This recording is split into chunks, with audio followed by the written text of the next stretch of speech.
தேசம் ஏன் துண்டாடப்பட்டது என்பதை பற்றி அந்த நேரத்தில் அந்த இடத்திலிருந்து தொடங்கி அது சம்பந்தமான கருத்துக்களை நான் உங்களுடன் பகிர்ந்து கொள்ள விரும்புகிறேன். ஆனா இந்த இடத்துல ஸ்வராஜ்யம் அடைவோம் என்கின்ற வார்த்தை தான் அவர்கள் பயன்படுத்தினார்கள். இந்த ஸ்வராஜ்யம் என்பது என்ன?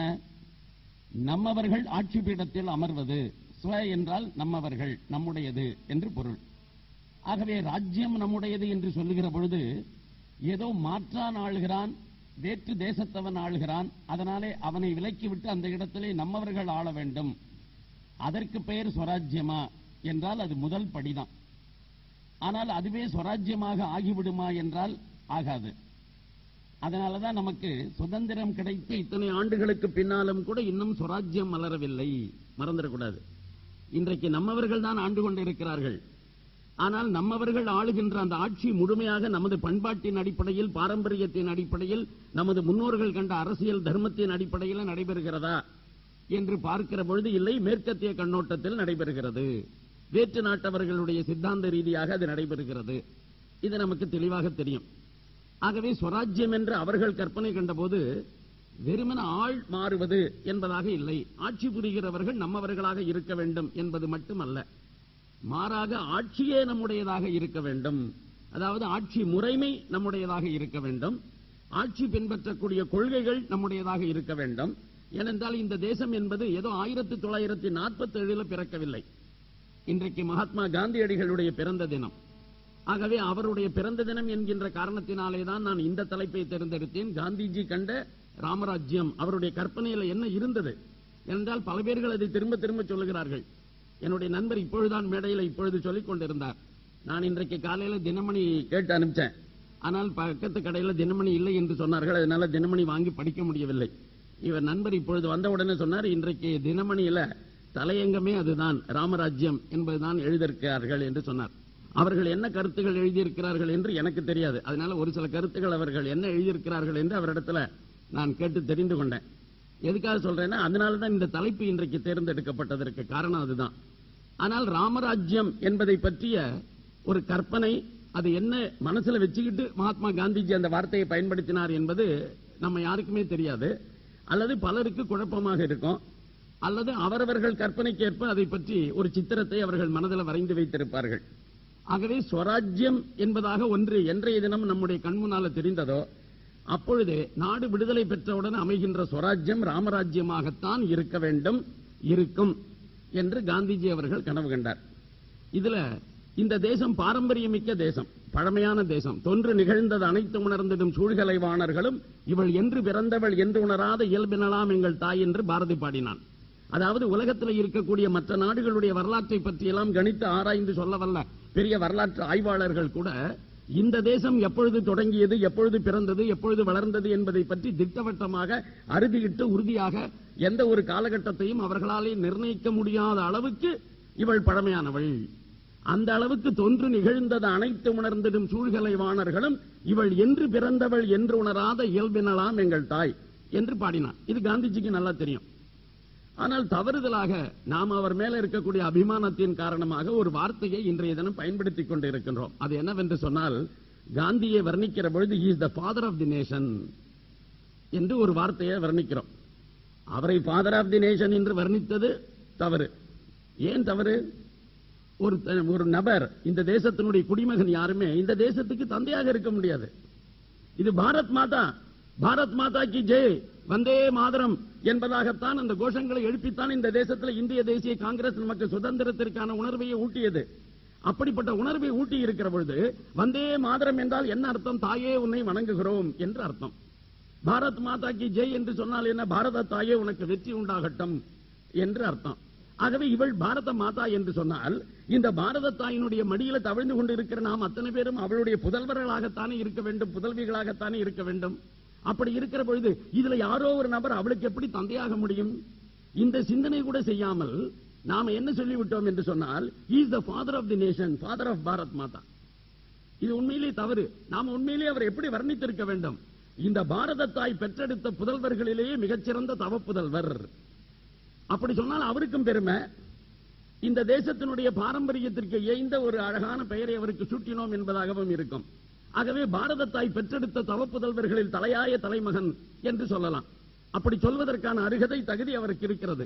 ஆகவே அப்படி அவரை வர்ணிக்கலாமே தவிர நாம நிச்சயமாகவே ஃபாதர் ஆஃப் தி நேஷன் என்ற வார்த்தையை பயன்படுத்த முடியாது. இந்த ஃபாதர் ஆஃப் தி நேஷன் என்பது வெஸ்டர்ன் கான்செப்ட், இது ஹிந்து கான்செப்டுக்குள்ள பொருந்தாது. இது வெஸ்டர்ன் கான்செப்ட் என்பது எதனால் என்று சொன்னாக்க, அந்த நாடுகள் எல்லாம் திடீர் என்று உருவாகும். ஒரு முதல் உலக போர், அந்த முதல் உலக போருக்கு பின்னால ஒரு சில நாடுகள் உருவாகும். இரண்டாம் உலக போர், அதனால் ஏற்பட்ட விளைவுகளின் காரணமாக வேறு சில நாடுகள் சுதந்திரம் அடைந்த வேறு சில நாடுகள் உருவாகும். அப்போது இத்தாலியை கரிபால்டி உருவாக்கினான், இந்த தேசத்தை இவன் உருவாக்கினான், அந்த தேசத்தை அவன் உருவாக்கினான். அப்படிப்பட்ட நிலைமையில அந்த தேசத்து உருவாவதற்கு யார் காரணமாக இருந்தானோ அவனையே ஃபாதர் ஆஃப் தி நேஷன் என்று வர்ணிப்பது அந்த ஊரில் ஒரு பண்பு. ஆனால் இந்த தேசத்தினுடைய சுதந்திரத்திற்கு இவர் பாடுபட்டார் என்கின்ற காரணத்தினால இந்த தேசம் பாரம்பரியமிக்க ஒரு பழமையான பண்பாட்டை சொந்தமாக கொண்டு இருக்கிற காரணத்தினால இவரை நாம ஃபாதர் ஆஃப் தி நேஷன், அதாவது இவர் பிறந்ததுக்கு அப்புறம் இவருடைய முயற்சியினால இந்த தேசம் பிறக்கல. மற்ற நாடுகள்ல அப்படித்தான் தேசமே பிறக்கிறது. ஏனென்றால் அவர்களுக்கு பழமையான பாரம்பரியம், பண்பாடு, வரலாறு எதுவும் கிடையாது. அதனால அவர்களுடைய தேசத்தை பொறுத்த வரைக்கும் அந்த வார்த்தை பொருத்தமானதாக கூட இருக்கலாம். ஃபார் எக்ஸாம்பிள், நமக்கு பக்கத்தில் இருக்கக்கூடிய பாகிஸ்தானுக்கு Jinnah is the father of the nation. ஏனென்றால் ஜின்னா என்கின்ற ஒரு தனி மனிதன் வெட்டி எடுத்து உருவாக்கிய ஒரு தனி நாடு. அதனால அவனுடைய முயற்சியினால் அது உண்டான காரணத்தினால பாகிஸ்தானில் இருக்கக்கூடியவர்கள் அவரை ஃபாதர் ஆஃப் தி நேஷன் என்று அழைக்கலாம். ஆனால் காந்திஜியை நாம ஃபாதர் ஆஃப் தி நேஷன் என்று அழைக்க முடியாது, அழைக்கக்கூடாது. இதான் உண்மை. அதனால நம்ம மனசுல என்ன புரியணும்னாக்க, இன்றைக்கு காந்திஜி மேல இருக்கிற அபிமானத்தினால, மரியாதையினால நாம பயன்படுத்துகிற வார்த்தை கூட பொருத்தமானதாக இருக்க வேண்டும். அது எந்த அளவுக்கு வந்துருச்சுன்னா, சமீபத்தில் ஒருத்தர் என்ன சொல்லிவிட்டாரு, காந்திஜி எப்படி ஃபாதர் ஆஃப் தி நேஷனோ இன்றைக்கு இவர்தான் ஃபாதர் ஆஃப் தி நேஷன் என்று ஒருவரை சுட்டி காட்டி விட்டார். நீங்களா புரிஞ்சுங்க. யாரை யார் சொன்னார்கள் என்பதெல்லாம் நான் சொல்ல மாட்டேன். ஒருவரை பார்த்து சொல்லுகிறார், அன்றைக்கு காந்திஜி எப்படி ஃபாதர் ஆஃப் தி நேஷன் என்று சொன்னோமோ இன்றைக்கு உண்மையிலேயே இவர்தான் நமக்கு ஃபாதர் ஆஃப் தி நேஷன். அப்படின்னா அந்த வார்த்தைக்கு விபரீதமான விளைவுகள் எல்லாம் ஏற்பட தொடங்கிவிடும். எல்லோரும் எல்லோரையுமே ஃபாதர் ஆஃப் தி நேஷன் என்று கூற தொடங்கி விடுவார்கள். அந்த வார்த்தை அர்த்தமற்றதாக போய்விடும் என்கின்ற காரணத்தினால நம்ம பண்பாட்டுக்கு இந்த பொருத்தமான பெயர் பாரதத்தா ஈன்றெடுத்த தவப்புதல்வர்களில் தலையாயவர். அந்த வார்த்தையை மட்டும் நம்ம காந்திஜிக்கு பயன்படுத்திப்போம். இப்ப காந்திஜி தான் சொன்னார் இந்த வார்த்தையை. சுவராஜ்யம் அடைந்ததற்கு பின்னால அமைகின்ற ஆட்சியானது ராமராஜ்யமாக இருக்கும். இப்ப சாதாரணமாக ராமராஜ்யம் என்பதை பற்றி நம்முடைய கற்பனை என்னவென்று சொன்னாக்க, ராமர் என்பவர் ராவணனை வீழ்த்தியதற்கு பின்னால முடிசூட்டிக் கொண்டு ஆண்ட காலம் என்பது 11,000 ஆண்டுகள் என்று வால்மீகி ராமாயணம் சொல்கிறது. 11,000 ஆண்டுகள் ஒருவர் உண்மையிலே ஆட்சி புரிந்திருப்பாரா, வாழ்ந்திருப்பாரா என்பதை பற்றிய சர்ச்சை இருக்கிறது.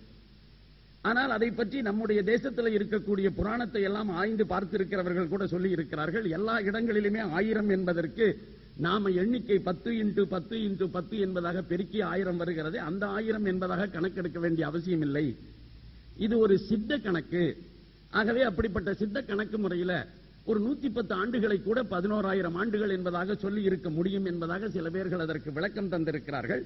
அதனால அவருடைய ஆட்சி என்பது நம்முடைய கண்ணோட்டத்தில் ஒரு 110 ஆண்டுகள் இருந்திருக்க வாய்ப்பு இருக்கிறது என்று அவர்களாகவே ஒரு முடிவுக்கு வந்திருக்கிறார்கள். ஆனா நாம ஒரு விஷயத்தை முடிவு பண்ணணும்.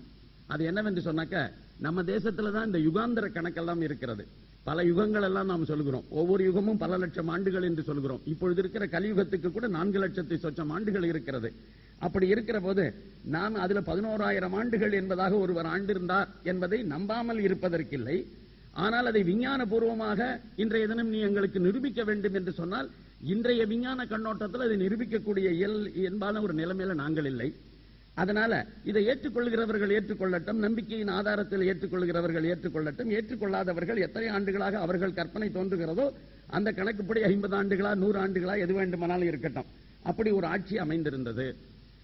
அப்படி அவர் நடத்திய அந்த ஆட்சிக்கு பெயர் ராமராஜ்யம். அதனால அப்படிப்பட்ட ஆட்சியை காந்திஜி மீண்டும் கொண்டு வர விரும்பினார். அதனாலதான் இதை ராமராஜ்யம் என்று சொன்னார். இதுதான் பொதுவாக மக்களுடைய அபிப்பிராயம். சாதாரணமா எல்லாரும் நினைச்சிட்டு இருக்கிறது. ராமர் ஆண்டார், உண்மைதான். ஆனால் ராமர் ராமராஜ்யத்தை ஆளுகிற போது அவர் எதுவும் புதிதாக தன்னுடைய தந்தை செய்யாத ஒரு காரியத்தை, தன்னுடைய தந்தைக்கு முன்னதாக அவருடைய தந்தை செய்யாத எந்த ஒரு காரியத்தையும் செய்து புரட்சி செய்யவில்லை. இதை நாம தெளிவா புரிந்து கொள்ளணும். அப்படி என்றால் ராமராஜ்யம் என்பதுல ஏதோ ஒரு நியூ டெக்னாலஜி அவர் அடாப்ட் பண்ணார், நியூ எக்கனாமிக் ப்ரோக்ராம் கொண்டு வந்தார், அதுக்கப்புறம் அந்த நாட்டில் எஜுகேஷனல் பாலிசியில ஒரு சேஞ்ச் கொண்டு வந்தார். அதனால்தான் ராமராஜ்யம் என்பது உண்மையிலேயே ஒரு மிக புரட்சிகரமான மக்களுக்கு நன்மை பயக்கக்கூடிய ஒரு ஆட்சி என்று நாங்கள் கருதுகிறோம். ஆகவே தசரதன் அப்படி செய்யவில்லை, தசரதன் தந்தை அப்படி செய்யவில்லை. ஆகவே ராமராஜ்யம் என்பது was a totally different rule அப்படி என்பதாக நாம முடிவுக்கு வர முடியாது. ஏனென்றால் ராமர் என்ன ஆட்சி நடத்தினார் என்றால் அவருடைய தந்தை எப்படி ஆட்சி நடத்தினாரோ அதே முறையில் செவ்வனே ஆட்சி நடத்தினார், அவ்வளவுதான். ஆகவே அந்த தந்தைக்கு எதெல்லாம் வழிகாட்டுதலாக இருந்ததோ அதே விஷயங்கள் தான் இவர் ஆட்சி புரிவதற்கும் கூட வழிகாட்டுதலாக அமைந்திருந்தது.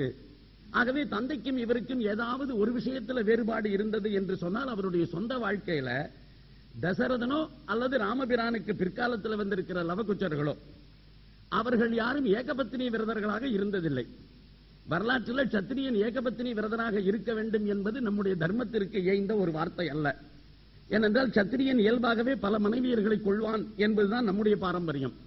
அப்படி சத்திரியன் ஏன் பல மனைவியரை திருமணம் செய்து கொள்ள வேண்டும் என்பதற்கு அவனுடைய சொந்த காம உணர்வு மட்டும் காரணம் அல்ல, மாறாக அந்த அரசியல் நிர்பந்தங்களின் காரணமாக சில நேரங்களில் சில கூட்டணிகளையே திருமணங்களின் மூலமாகத்தான் ஏற்படுத்த வேண்டிய நிலைமை அந்த காலத்தில் இருந்தது. ஆகவே அந்த திருமணங்களை மையமாக வைத்து அரசியல் கூட்டணி அமைத்தார்கள். அதனால அந்த அரசியல் நிர்பந்தங்களினால பல திருமணங்கள் அவர்களுக்கு நடைபெற்றது.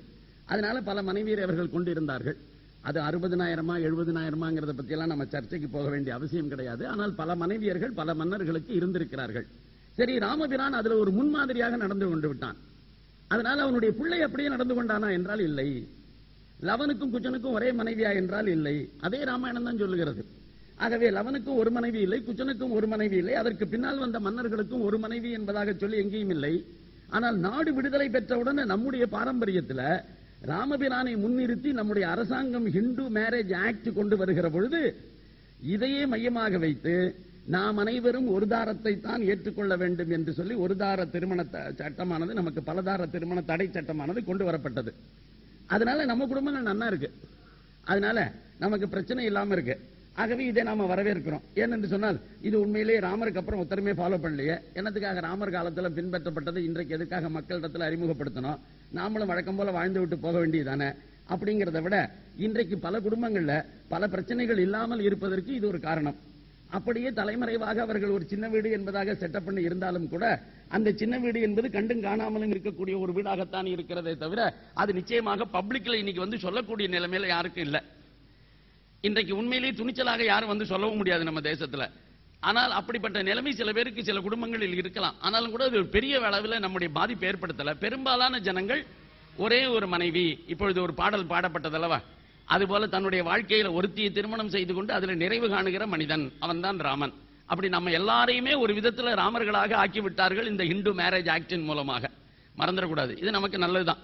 ஆனால் நான் எதுக்காக சொல்ல வந்தேன்னா, தசரதனிடமிருந்து ராமர் எதுல வேறுபட்டார் என்று சொன்னால் இந்த ஒரு விஷயத்தில் வேறுபட்டார். ஆனால் அவரை முன்மாதிரியாக கொண்டு அவருடைய மகனே கூட இந்த விஷயத்தில் அவரை பின்பற்றவில்லை. அதற்கு பின்னால வந்த மன்னர்களும் கூட, அதற்கு பின்னால பரத வம்சத்தில் வந்தவர்களும் கூட இதெல்லாம் பின்பற்றவில்லை. அதனால இது ஒரு மிகப்பெரிய முன்னுதாரணம் என்பதாக நாம ஒன்றும் கருத வேண்டிய அவசியம் கிடையாது. இதுக்கும் ஆட்சிக்கும் கூட சம்பந்தம் இல்லை. அப்ப இங்கே ராமராஜ்யம் என்று சொல்லுகிற போது எப்படிப்பட்ட ராமராஜ்யத்தை காந்திஜி கனவு கண்டார்? அவருக்கு ராமராஜ்யங்கிற வார்த்தையை பயன்படுத்தணும்னு ஏன் தோணித்து?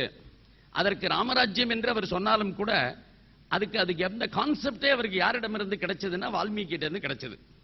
அப்படி வால்மீகிட்ட இருந்து தான் இந்த கான்செப்ட் அவருக்கு கிடைத்தது என்பதற்கு வால்மீகி ராமாயணம் வால்மீகி எழுதியதற்கு பல நோக்கங்கள் உண்டு. இந்த உலகத்திலேயே இப்படிப்பட்ட குணங்களை கொண்டு இருக்கக்கூடிய ஒரு மனிதன் இப்பொழுது எங்கேனும் வாழ்கிறானா என்று நாரதரிடத்தில் ஒரு கேள்வி கேட்கிறார். அப்படித்தான் வால்மீகி ராமாயணம் தொடங்குகிறது.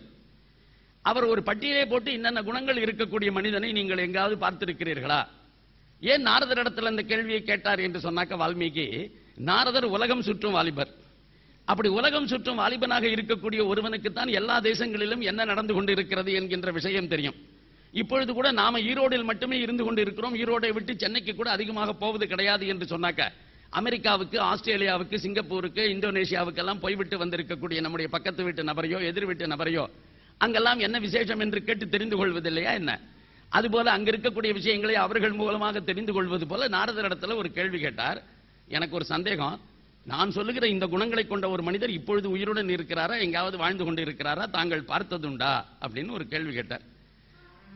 நான் பார்த்திருக்கிறேன், அப்படி ஒருத்தர் இங்கே இருக்கிறார், நீ சொன்ன குணங்கள் எல்லாவற்றையும் கொண்டவர் ஒருத்தர் இருக்கிறார். சாதாரணமாக நீ சொன்ன குணங்கள் எல்லாம் ஒரு ஆள்கிட்ட அமையாதுப்பா, அது அமைவதற்கு வாய்ப்பே கிடையாது. ஒருத்தன் படித்த அறிஞனாக இருக்கலாம், அவனிடத்துல பண்பு இருக்க வேண்டும் என்ற அவசியம் கிடையாது. பண்பு இருக்கிறவனிடத்திலே, உண்மை இருக்கிறவனிடத்திலே, சத்தியம் இருக்கிறவனிடத்திலே நிச்சயமாகவே படிப்பு இருக்க வேண்டும் என்கின்ற அவசியம் கிடையாது. இந்த இரண்டுமே இருந்தாலுமே வலிமை இருக்க வேண்டும் என்கின்ற அவசியம் கிடையாது. சரி, வலிமையும் இருக்கிறது, செல்வமும் இருக்கிறது, கல்வியும் இருக்கிறது என்று சொன்னால் அவன் அழகாக இருக்க வேண்டும் என்கின்ற அவசியம் கிடையாது. ஆனால் நீ இப்போ ஒரு பெரிய பட்டியல் போட்டு சொன்னாயே, இத்தனை குணங்களும் ஒரு ஆரிடத்தில் இருக்கு, அவர் இப்பொழுது ஆட்சி புரிந்து கொண்டிருக்கிறார், அதனால அவர் ஆட்சியும் புரிந்து கொண்டிருக்கிறார், அப்படிப்பட்டவர் தான் ராமர் என்று சொல்லி, இந்த ராமரை பற்றி உனக்கு சொல்றதுக்காகத்தான் நான் இதை சொன்னேன் என்று சொன்னார். அதாவது ராமர் வால்மீகியினுடைய காலத்தினுடைய கான்டெம்பரரி ரூலர், அந்த காலத்தில் வாழ்ந்து கொண்டிருந்த ஒரு மன்னர். அவரை பற்றி வால்மீகி தெரியாதா என்று சொன்னால் நிச்சயமாக தெரியும். ஆனால் வால்மீகிக்கு தெரிந்திருந்தாலும் கூட வால்மீகிக்கு நாரதருடைய வாயிலிருந்து இந்த வார்த்தைகளை வரவழைக்க வேண்டும் என்கின்ற கருத்து இருந்தது. அதனால இதை சொன்னார். இந்த விஷயத்தை இவர் சொன்னதை வைத்துக் கொண்டு அவர் அதை கொண்டு யோசித்துக் கொண்டு போய்கொண்டு இருக்கிறார். அப்பொழுது அவருக்கு கவிதை ஆற்றல் வருகிறது. அதெல்லாம் சொன்னா அது சப்ஜெக்ட் வேறதா போயிடும், அது ராமாயணத்துக்குள்ள போயிடும். அதனால அதெல்லாம் சொல்ல வேண்டாம். அதுக்கப்புறமாக பிரம்மா அவரிடத்துல சொல்லுகிறார், அப்பா உனக்கு கவித்துவத்தை நான் கொடுத்தேன், நீ ஒரு பாட்டு பாடினாய் அல்லவா, அந்த பாட்டு உண்மையிலே அர்த்தமுடைய பாட்டு. ஆகவே இந்த கவித்துவத்தை நான் எதற்காக கொடுத்தேன் என்று சொன்னால், ராமபிரானுடைய வாழ்க்கையை, சரித்திரத்தை உலக மக்களுக்காக நீ பாடி வைக்க வேண்டும் என்று அவரிடத்துல சொல்ல வால்மீகி தன்னுடைய ராமாயண காவியத்தை தொடங்குகிறார். அப்படி இந்த ராமாயண காவியத்தை அவர் தொடங்குகிற போது இந்த விஷயத்தெல்லாம் மனசுல வச்சுக்கிட்டு அவர் செய்கிறார். ஆகவே இது ஒரு முக்கியமான விஷயமாக இருக்கிறது. ஆகவேதான் இந்த காவியம் தொடங்குகிற கட்டத்திலேயே இந்த விஷயங்கள் எல்லாமே வந்துருச்சு. அப்படி கான்டெம்பரரி ரூலராக இருக்கக்கூடிய ராமரை இந்த காலகட்டத்தில் நாரதர்கிட்ட பேசிட்டு அவர் வந்ததிலிருந்து பிரம்மா ஒரு விஷயம் சொன்னார், அப்பா உனக்கு பாஸ்டும் தெரியும், ராமருடைய பாஸ்டும் தெரியும்படியா நான் பண்ணுவேன், பிரசன்ட்டும் தெரியும் உனக்கு. அது மட்டுமல்ல, இந்த பாஸ்ட் பிரசன்டை தவிர இன்னொரு விஷயமும் நீ புரிந்து கொள்ள வேண்டும். அவருடைய வாழ்க்கையில மற்றவர்கள் யாருக்கும் தெரியாத சம்பவங்களும் கூட உனக்கு தெரியும்படியாக நான் செய்கிறேன், நீ அவருடைய வரலாற்றை எழுது என்று சொல்ல அவருடைய வரலாற்றை அவர் எழுதுகிறார். அப்படி எழுதுகிற போது இயல்பாகவே அவருக்கு 3 சமுதாயங்களை சித்தரிக்கின்ற ஒரு நிலை ஏற்படுகிறது. ராமாயணத்தை பல கோணங்களில் நாம பார்க்கலாம். இன்றைக்கு நாம பார்க்கக்கூடியது ஒரு குறிப்பிட்ட கோணத்தில், ராமராஜ்யம் என்றால் என்ன என்று தெரிந்து கொள்வதற்காக நாம பார்க்கக்கூடியது இப்பொழுது ராமாயணம். அதுல 3 சமுதாயங்கள் சித்தரிக்கப்பட்டு இருக்கின்றன, 3 ஆட்சி முறைகள் சித்தரிக்கப்பட்டு இருக்கின்றன, 3 நாடுகள் சித்தரிக்கப்பட்டு இருக்கின்றன. ஒன்று ஸ்ரீலங்கா, இன்னொன்று கிஷ்கிந்தா, மூணாவது கோசல தேசம் என்று சொல்லக்கூடிய அயோத்தியை தலைநகரமாக கொண்டிருக்கின்ற கோசல தேசம். ஆகவே கோசல நாடு சித்தரிக்கப்பட்டு இருக்கின்றது, கிஷ்கிந்தா தேசம் சித்தரிக்கப்பட்டு இருக்கின்றது, ஸ்ரீலங்கா தேசம் சித்தரிக்கப்பட்டு இருக்கின்றது. ஸ்ரீலங்கா தேசம் என்று சொல்லுகிற போது it was a city state. அதாவது ஸ்ரீலங்கா என்பது ஒரு நகரம், நகரமே ஸ்டேட்டாக மாறிவிட்டது. ஏத்தன்ஸ் போல மறந்துடக்கூடாது. ஏத்தன்ஸ், ஸ்பார்டான் இதெல்லாம் கிரேக்க நாட்டில் சிட்டி ஸ்டேட்ஸ் என்று பெயர். ஒரு சிட்டியே தான் பிகம்ஸ் ஏ ஸ்டேட். இப்ப சிங்கப்பூர் இருக்குல்ல பக்கத்துல, அது போல சிட்டி வேறு ஸ்டேட் வேற அல்ல. அந்த ஸ்டேட் கேபிட்டல் அயோத்தியா அப்படி என்ற முடிவுக்கு வர முடியாது. மொத்தமாக கோசல தேசத்துக்கு தலைநகரம் அயோத்தியா. அதே நேரத்தில் கோசல தேசத்தினுடைய தலைநகராக இருக்கக்கூடிய அயோத்தியாவை சுற்றி பல பகுதிகள் அந்த கோசல தேசத்தை சார்ந்திருக்கிறது. இங்க ஸ்ரீலங்காவை பொறுத்தவரைக்கும் நம்ம பார்க்கிற போது ஸ்ரீலங்காவை சுற்றி பல பகுதிகளை பற்றிய வர்ணனை இருக்கிறதா, எத்தனை தூரத்திற்கு ராவணேஸ்வரனுடைய ஆட்சி இருந்தது என்று பார்த்தாக்க திரும்ப திரும்ப ஸ்ரீலங்கா ஒன்று மட்டும்தான் வர்ணிக்கப்பட்டு இருக்கிறது. அதனால ஸ்ரீலங்கா என்பதே ஒரு சிட்டி ஸ்டேட். அந்த சிட்டி ஸ்டேட்டை வர்ணிக்கப்பட்டிருக்கிறது. இந்த 3 ராஜ்யங்கள் வர்ணிக்கப்பட்டு இருக்கின்றன. இது வால்மீகி பார்த்தார். இந்த 3 ராஜ்யங்களையும் அவரும் வர்ணிக்கணும்னு ஆசைப்பட்டார். அதே மாதிரி தன்னுடைய காவியத்தில் வர்ணித்தார். அப்படி வர்ணித்ததுனால அவர் என்ன விரும்பினார்னா, எந்த ஒரு உலகத்திலையுமே ஸ்ரீலங்கா ராஜ்யம் நல்லதா, கிஷ்கிந்தா ராஜ்யம் நல்லதா, அயோத்தியா ராஜ்யம் நல்லதா, இதை மக்கள் முடிவு செய்து கொள்ளட்டும். நாம வர்ணனையை மட்டும் கொடுத்து விடுவோம். எது நல்லது என்பதை அவர்களே தேர்ந்தெடுத்து தங்களுடைய ஆட்சி, தங்களுடைய ராஜ்யம், தங்களுடைய மன்னன் எப்படி இருக்க வேண்டும் என்பதை அவர்களே முடிவு செய்யட்டும் என்று சொல்லி இந்த 3 சமுதாயங்களை, 3 ராஜ்யங்களை, 3 மன்னர்களை அவர் சித்தரித்து காட்டியிருக்கிறார். இதை நாம புரிஞ்சுக்கணும்னாக்க சுவாமி விவேகானந்தருடைய ஒரு கொட்டேஷனை நாம தெரிந்து கொள்ளணும். இது எங்கிருந்து நமக்கு டெபினிஷன் கிடைக்கும் என்று சொன்னாக்க சுவாமி விவேகானந்தருடைய ஒரு கொட்டேஷனுக்கு நாம் அர்த்தம் பார்க்கிற போது இதெல்லாம் புரியும். சுவாமி விவேகானந்தருடைய கொட்டேஷன்லயே நான் நினைக்கிற ரொம்ப மகத்தான கொட்டேஷன் இதுதான்.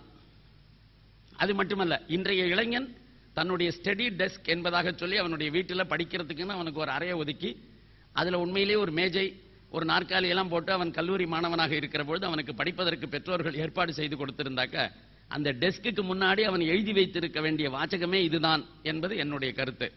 ஆகவே அந்த வாக்கியம் என்னங்கிறத சொல்றேன். Each soul is potentially divine.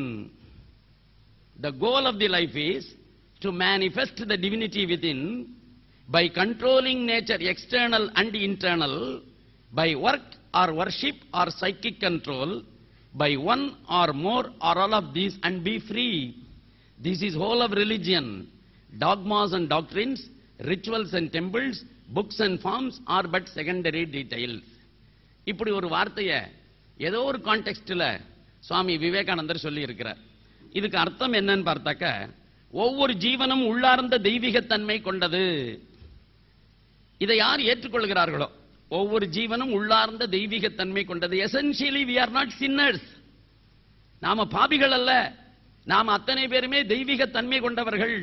இந்த பூவுலகத்தில் யாரை ஒருவனை நாம் ரொம்ப கெட்டவன் என்பதாக நினைக்கிறேனோ அவன் கூட நிச்சயமாகவே தெய்வீகத்தன்மை கொண்டவன் தான். அப்படி சொல்லுகிற ஒரே மதம் உலகத்திலேயே இந்து மதம் ஒண்ணுதான். அந்த ஆதாரத்தில் தான் உபனிஷதங்கள் சொல்லியபடி அவர் சொன்னார், each soul is potentially divine. Each soul is divine சொல்லல அவர், each soul is potentially divine. There is a potency. இதை வெளிப்படுத்துறது வெளிப்படுத்தாத உங்க கையில தான்டா இருக்கு. Divinity is within you. But உண்மையிலேயே நீ டிவைன் ஆயிட முடியுமா? செல்ஃப் டெக்ளேர்டு காட் ஆக முடியுமா? இன்னைக்கெல்லாம் பல பேர் அதான் பண்ணிட்டு இருக்கான், நான் தான் காடுன்னு சொல்லிட்டு இருக்கான். அப்படிப்பட்ட சொல்லுகிறவர்களை பற்றி அவர் சொல்லலைங்க. ஈச் சோல் இஸ் பொட்டன்ஷியலி டிவைன்னாக்க நீ உள்ளார்ந்த தெய்வீகத்தன்மை இங்க இருக்கு, அதை மேனிஃபெஸ்ட் பண்றது உங்க கையில இருக்கு. அதனால ஒவ்வொரு ஜீவனும் உள்ளார்ந்த தெய்வீகத்தன்மை கொண்டது. இந்த உள்ளார்ந்த தெய்வீகத்தன்மையை வெளிக்கொணர்வதே ஒவ்வொரு ஜீவனுக்கும் வாழ்க்கையின் லட்சியம். வாழ்க்கை இஸ் த கோல். எவனுடைய வாழ்க்கையில ஒரு குறிக்கோள் இல்லையோ, குறிக்கோள் இல்லாது கெட்டேன் என்பதாக பெரியோர்கள் சொல்லி இருக்கிறார்கள். வாழ்க்கையில எவனுக்கு குறிக்கோள் இல்லையோ அவன் போகிற பாதை சரியாக இருக்க முடியாது. உண்மையிலே எனக்கு ஆங்கிலத்தில் பிடித்த ஒரு வார்த்தை, ஒரு பிரேசாலஜி இருக்கிறது. அந்த பிரேஸ் எனக்கு ரொம்ப பிடிக்கும். அது என்னவென்று சொன்னாக்க, vision is virtue, vice is forgetfulness ஒருத்தன் சொன்னான். ரொம்ப அருமையான வார்த்தை. Vision is virtue, vice is forgetfulness. இதுக்கு என்ன அர்த்தம்? விஷன் அதாவது தன்னுடைய வாழ்க்கையினுடைய லட்சியம் என்ன என்பதை பற்றிய தெளிவான கண்ணோட்டம் எவனுக்கு இருக்கிறதோ அவன் செய்கிற ஒவ்வொரு செயலுமே வர்ச்சுவஸாகத்தான் இருக்கும், நற்செயல்களாகத்தான் இருக்கும். வர்ச்சு தான், விஷன் இஸ் வர்ச்சு. சரி, சில நேரங்களில் நானே தப்பு பண்றேன். அப்படியெல்லாம் சில நேரங்களில் எல்லோருமே யாரெல்லாம் ரொம்ப நல்ல செயல்களையே செய்து கொண்டிருக்கிறார்களோ அவர்களும் கூட வாழ்க்கையில் ஏதேனும் ஒரு நேரத்தில் வழிக்கு விழுந்து தவறுகள் செய்வதில்லையா? அப்படி செய்கிறார்களே, அதற்கு என்ன அர்த்தம்? Vice is forgetfulness. எதை மறந்துடுறா? இந்த லட்சியத்தை கண நேரம் மறக்கிறோம் இல்லையா? நம்ம இந்த கண நேரம் நம்ம கண் முன்னால இருக்கிற இந்த குறிக்கோள், இந்த லட்சியம் எப்பொழுது நமக்கு மறக்கிறதோ அப்பொழுது நாம் செய்கிற செயல்கள் எல்லாம் வைஸ், கெட்டவை, கெடுதலாக இருக்கிறது. ஆகவே நாம எப்பொழுதுமே நல்லதுதான் செய்யணும், கெடுதலை செய்யக்கூடாதுன்னா நமக்கு ஒண்ணுதான் இருக்கணும். நம்ம கண் முன்னால் இருக்கக்கூடிய குறிக்கோள் என்றைக்குமே நமக்கு மறக்காமல் கண் பார்வையிலேயே இருக்கும்படியாக வைத்துக் கொள்ள வேண்டும். அதனால தான் ஸ்டடி டெஸ்க்ல இந்த பிரேசாலஜி எழுதி வச்சீங்கன்னு சொன்னேன். Each soul is potentially divine. What is the goal of the life? இன்னைக்கு யாரையாவது பார்த்து what is the goal of the life என்று ஒரு இளைஞனையோ, ஒரு 40 வயதுக்காரரையோ, ஒரு 60 வயதுக்காரரையோ நான் கேட்டேன் என்று சொன்னாக்க திருவென விழிப்பார்கள். ஆனால் உண்மையிலேயே ஒரு தேசத்தில் இருக்கக்கூடிய, ஹிந்து தேசத்தில் வாழ்ந்து கொண்டு இருக்கக்கூடிய ஒரு மனிதனுக்கு நிச்சயமாகவே இப்படிப்பட்ட குழப்பமே இருக்கக்கூடாது. ஒரு குழந்தையோ நம்மளையோ தட்டி எழுப்பினா கூட, ஒரு 7 வயசு பையனா இருக்கட்டும், 70 வயசு முதியவராக இருக்கட்டும், நம்மளை தூக்கத்தில் தட்டி எழுப்பி what is the goal of your life அப்படின்னு சொன்னாக்க டக்குன்னு கொஞ்சம் கூட கவலைப்படாம God realization is the goal of my life. இங்கே சொன்னார், the goal of the life is to manifest the divinity within. உள்ளார்ந்த இந்த தெய்வீகத்தன்மையை வெளிக்கொணர்வதே வாழ்க்கையின் லட்சியம். அதுதான் லட்சியம் சொல்லணும். உண்மையிலேயே இது ஜனங்களுக்கு தெரியுமா? நம்ம ஜனங்களுக்கு எல்லாருக்கும் தெரியும். அதனால தான் we are a Hindu society. கன்னியாகுமரியிலிருந்து காஷ்மீரம் வரைக்கும் இருக்கக்கூடிய அத்தனை இந்துக்களையும் இணைத்து வைத்திருப்பது எது என்று சொன்னால் இந்த கோல் தான். மற்ற நாடுகள்லாம் வாழக்கூடியவர்களுக்கு அரசியல் ரீதியான ஒருமைப்பாட்டை அவர்கள் உருவாக்கி இருப்பார்கள். ஆனால் நமக்கு அரசியல் ரீதியான ஒருமைப்பாடே அவசியமே கிடையாது. ஏனென்று சொன்னால் ராஜாக்கள் மாறலாம், ராஜ்யங்கள் மாறலாம், ராஜாக்கள் சண்டை போடலாம், ராஜ்யங்கள் வேறுபடலாம். ஆனால் மக்கள் என்றைக்குமே ஒரு லட்சியத்தை நோக்கி முன்னேறி கொண்டு இருக்கக்கூடிய ஒரு கிரேட் பில்கிரிமேஜில் ஈடுபட்டு இருக்கிற யாத்திரிகர்கள் நாம் அத்தனை பேரும். அதனால நமக்கு அந்த லட்சியத்தை நோக்கி போயிட்டு இருக்கிறதுனால நமக்குள்ள ஒரு ஒற்றுமை இயல்பாகவே இருக்கிறது. அந்த லட்சியம் என்னன்னாக்க காட் ரியலைசேஷன், செல்ஃப் ரியலைசேஷன். இந்த காட் ரியலைசேஷன் என்று சொல்லுகிற போது கூட அந்த வார்த்தையில என்ன துணிக்கிறதுன்னா, காட் எங்கேயோ இருக்கார் போல இருக்கு, கடவுள் எங்கேயோ இருக்கார், அவரை புரிந்து கொள்வதற்கு பேர் காட் ரியலைசேஷன் அர்த்தம் ஆயிடும். பட் அடுத்த வார்த்தை செல்ஃப் ரியலைசேஷன் என்று சொல்லுகிற போது God is not somewhere else. நீ தேடி போகிறாய கோவில், அங்கு மட்டும்தான் கடவுள் இருக்கிறார் என்று நினைக்காத, எல்லா இடத்திலும் இருக்கிறார். அவர் எங்க நியரஸ்ட் பாயிண்ட் எங்கடா இருக்கார்? இங்க இருக்கார். the nearest point is here. So நான் எதுக்கு டிஸ்டன்ஸ் டிராவல் பண்ணணும்? இங்க தான் உள்ளுக்குள்ள தான டிராவல் பண்ணணும். நான் உள்ளுக்குள்ள டிராவல் பண்ணா டக்குன்னு புரியுமா புரியாதா? இது புரிஞ்சுக்கிட்டா நம்ம பெரிய வாழ்க்கை. அதான் self realisation is the goal of the life. உண்மையிலேயே நான் எப்பொழுதுமே பேசிக்கொண்டு இருக்கிற பொழுது கொஞ்சம் வெளியில எல்லாம் போயிட்டு தான் திரும்பி வரணும், வேற வழி இல்லை. ஏன்னா உதாரணங்கள் சொல்லாம இருந்தாக்க அது ரொம்ப சுவையாக இருக்காது. அதனால நான் சொல்லணும். உண்மையிலேயே இதெல்லாம் வாழ்க்கையில நமக்கு தெரியாத உண்மைகள், அதனால சொல்றேன். இந்த மாதிரி இந்த நாட்டில் இருக்கக்கூடியவர்களுக்கு இதான் கோல் அப்படிங்கறத புரிந்து கொண்டு இருக்கிற ஒருத்தர் இந்த தேசத்தினுடைய பிரைம் மினிஸ்டராக இன்றைக்காவது இருந்திருக்கிறாரா? நாடு விடுதலை பெற்றதுக்கு அப்புறம் ஆம், ஒருத்தர் இருந்தார். அதுக்கு முன்னாடியும் அப்படி ஒருத்தர் இல்லை, அதுக்கு பின்னாலேயும் அப்படி ஒருத்தர் இல்லை. ஆனால் we had fortunately one person as prime minister who had understood the goal of the life. அவர்தான் மொரார்ஜி தேசாய். எப்படின்னு கேட்டீங்கன்னா, மொரார்ஜி தேசாய் பிரைம் மினிஸ்டர் ஆறாரு.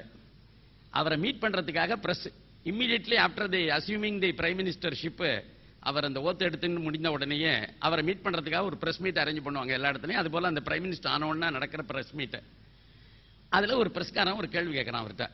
என்ன கேள்வினாக்கா, மொரார்ஜி தேசாய் ஒரு senior most Congress leader. So Jawaharlal Nehru became the prime minister. So naturally after Jawaharlal Nehru, Morarji had the seniority as well as the experience. அதனால இயல்பா Morarji Desai prime minister ஆவார் அப்படி என்று காங்கிரஸ்ல இருக்கக்கூடிய பல பேர்கள் எதிர்பார்த்தார்கள். ஒரு நப்பாசை மொரார்ஜி தேசாய்க்கும் இருந்தது, தான் பிரைம் மினிஸ்டர் ஆகணும்னு. ஆனால் அது நடக்கல.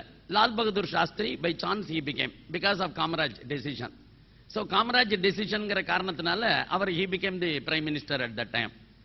அப்படி அவரான ஒரு 1.5 வருஷம் கழிச்சு Indira Gandhi became the prime minister. அப்படி Indira Gandhi when she became the prime minister, இவருக்கு கிடைக்க வேண்டியது அவளுக்கு போய் சேர்ந்திருது, வாரிசு அரசியல் என்பதாக தொடங்கிவிட்டது. அப்பேற்பட்ட நிலையில பல பேர்கள் என்ன மொரார்ஜிக்கு கிடைக்கலையேன்னு சொல்லிட்டு இருந்தாங்க. அது மட்டும் இல்ல, மொரார்ஜி தேசாய்க்கும் கூட தன்னுடைய சீனியாரிட்டிக்கு தன்னுடைய தொண்டுக்கு கிடைத்த மதிப்பு வெகுமதி கிடைக்கலையே அப்படிங்கிற ஒரு எண்ணம் இருந்தது. ஆனால் இந்திரா காந்தி இவரை ஓரங்கட்டுறதுக்காக ஒரு சதி வேலை என்ன செய்தாள் என்று சொன்னாக்க, அந்த அம்மா இந்த காங்கிரஸ்ல இருக்கக்கூடிய இவர்கள் எல்லோரையுமே எக்ஸ்பெல் பண்ணிட்டா. அதனால சிண்டிகேட் இண்டிகேட் என்பதாக சொல்லி இந்திரா காந்தியை மையமாக கொண்ட காங்கிரஸ், அதுதான் ரூலிங் பார்ட்டி, இவர்களெல்லாம் ஓல்டு பீப்புள், ஆகவே இவர்களெல்லாம் சிண்டிகேட் என்று ஒதுக்கி வைத்து காங்கிரஸ் ஓ என்பதாக அவர்கள் பிற்காலத்தில் ஒரு அரசியலை அமைப்பை உருவாக்க வேண்டிய நிர்பந்தம் வந்தது. அதுல போய் மொரார்ஜி தேசாய் சிக்கிவிட்டார். அதுக்கப்புறம் எமர்ஜென்சி வந்தது. எமர்ஜென்சியின் காரணமாக காங்கிரஸ் ஓ, ஜன்சங், இன்னும் பலவிதமான அரசியல் சோசியலிஸ்ட் மற்ற எல்லாருமாக சேர்ந்து ஜனதா என்கின்ற ஒரு பார்ட்டியை உருவாக்கினார்கள். இப்ப இந்த ஜனதா பார்ட்டியில மொரார்ஜி தேசாய்க்கு வாய்ப்பு கிடைச்சிருச்சு. அதனால he became the prime minister. அப்புறம் அவருக்கும் அங்கேயும் பிரச்சனை இருந்துச்சு, அது வேற விஷயம். ஆனா by chance he became the prime minister. அவருடைய வாழ்க்கையில எதிர்பார்த்தது நடந்துருச்சு. இப்ப இந்த பிரஸ்காரம் இத்தனை வருஷங்களும் தெரிஞ்சு வச்சிருந்ததுனால அவன் கேட்டான், can I assume that you have achieved the goal of your life by becoming the prime minister of this nation னு கேட்டான். வாழ்க்கையில எப்ப பார்த்தாலும் எப்படா பிரைம் மினிஸ்டர் ஆகும்னு துடிச்சிட்டு இருந்தீங்க, இப்ப பிரைம் மினிஸ்டர் ஆயிட்டீங்க, உங்க வாழ்க்கை லட்சியத்தை அடைஞ்சு விட்டதாக நீங்கள் நினைக்கிறீர்களா அப்படின்னு கேட்டான். இதே கேள்வி சரண் சிங் கேட்டான். ஆமா ஆமா, ரொம்ப நாளா எதிர்பார்த்துட்டு இருந்தேன், கிடைச்சிருச்சுன்னார். அது வேற, அது ஒரு தனி டைப், அதை விடுங்க. இதுக்கு அடுத்த ஆளு சரண் சிங். ஆனா இவர் என்ன சொன்னார் தெரியுமா? அங்கதான் ஹிந்துத்துவம் இருக்கிறது. அதுல என்ன சொன்னார்? Are you not a Hindu? நீ ஒரு ஹிந்து இல்லையான்னு கேட்டார் அந்த பிரஸ் கரஸ்பாண்டன்ட் பத்தி. Yes I am a Hindu அப்படின்னா அவன் உடனடியா சொன்னார், for a Hindu the goal of the life is not to become the Rashtrapati or the prime minister. The goal of the life is God realization, self realization. இதெல்லாம் வரும் போகுண்டா, இதெல்லாம் வரும் போகும். Yes I aspired for this post, no doubt about it. நான் இந்த போஸ்டுக்கு Aspire பண்ணங்கிறது உண்மை, இது எனக்கு லேட்டா தான் கிடைச்சிருக்கிறதுங்கிறது உண்மை. அதனால என்னுடைய கோல் ஆஃப் தி லைஃபே to become the prime minister நீ முடிவுக்கு வந்துடாத. என்னுடைய goal of the life is not to become the prime minister, but self realisation, God realisation is my goal அப்படின்னு அவர் சொன்னார். உடனே இவன் என்ன பண்ணா, அது அப்படியே பிரஸ்ல மறுநாளைக்கு அதை தன்னுடைய அந்த அவர் சொன்ன வார்த்தையை போட்டு பிரஸ்ல எல்லா இடத்துலையும் நியூஸ் வந்தது, நானும் படித்தேன். அது முக்கியம் இல்லைங்க. அதுக்கப்புறமாக பல ஆண்டுகள் அவர் பதவியில் இருந்தார். பதவியில் இருந்து வெளியில வந்துட்டார். அதுக்கப்புறம் ஒரு சாதாரண சின்ன ஒரு சின்ன பிளாட்ல அவர் குடியிருந்தார். அப்படி குடியிருக்கிற போது அவருக்கு 99 வயசு நிறைஞ்சு 100வது வயசு பிறந்த நாள் வந்தது. அவருக்கு 4 ஆண்டுகளுக்கு ஒரு முறை தான் பிறந்த நாள் வரும், லீப் இயர்ல.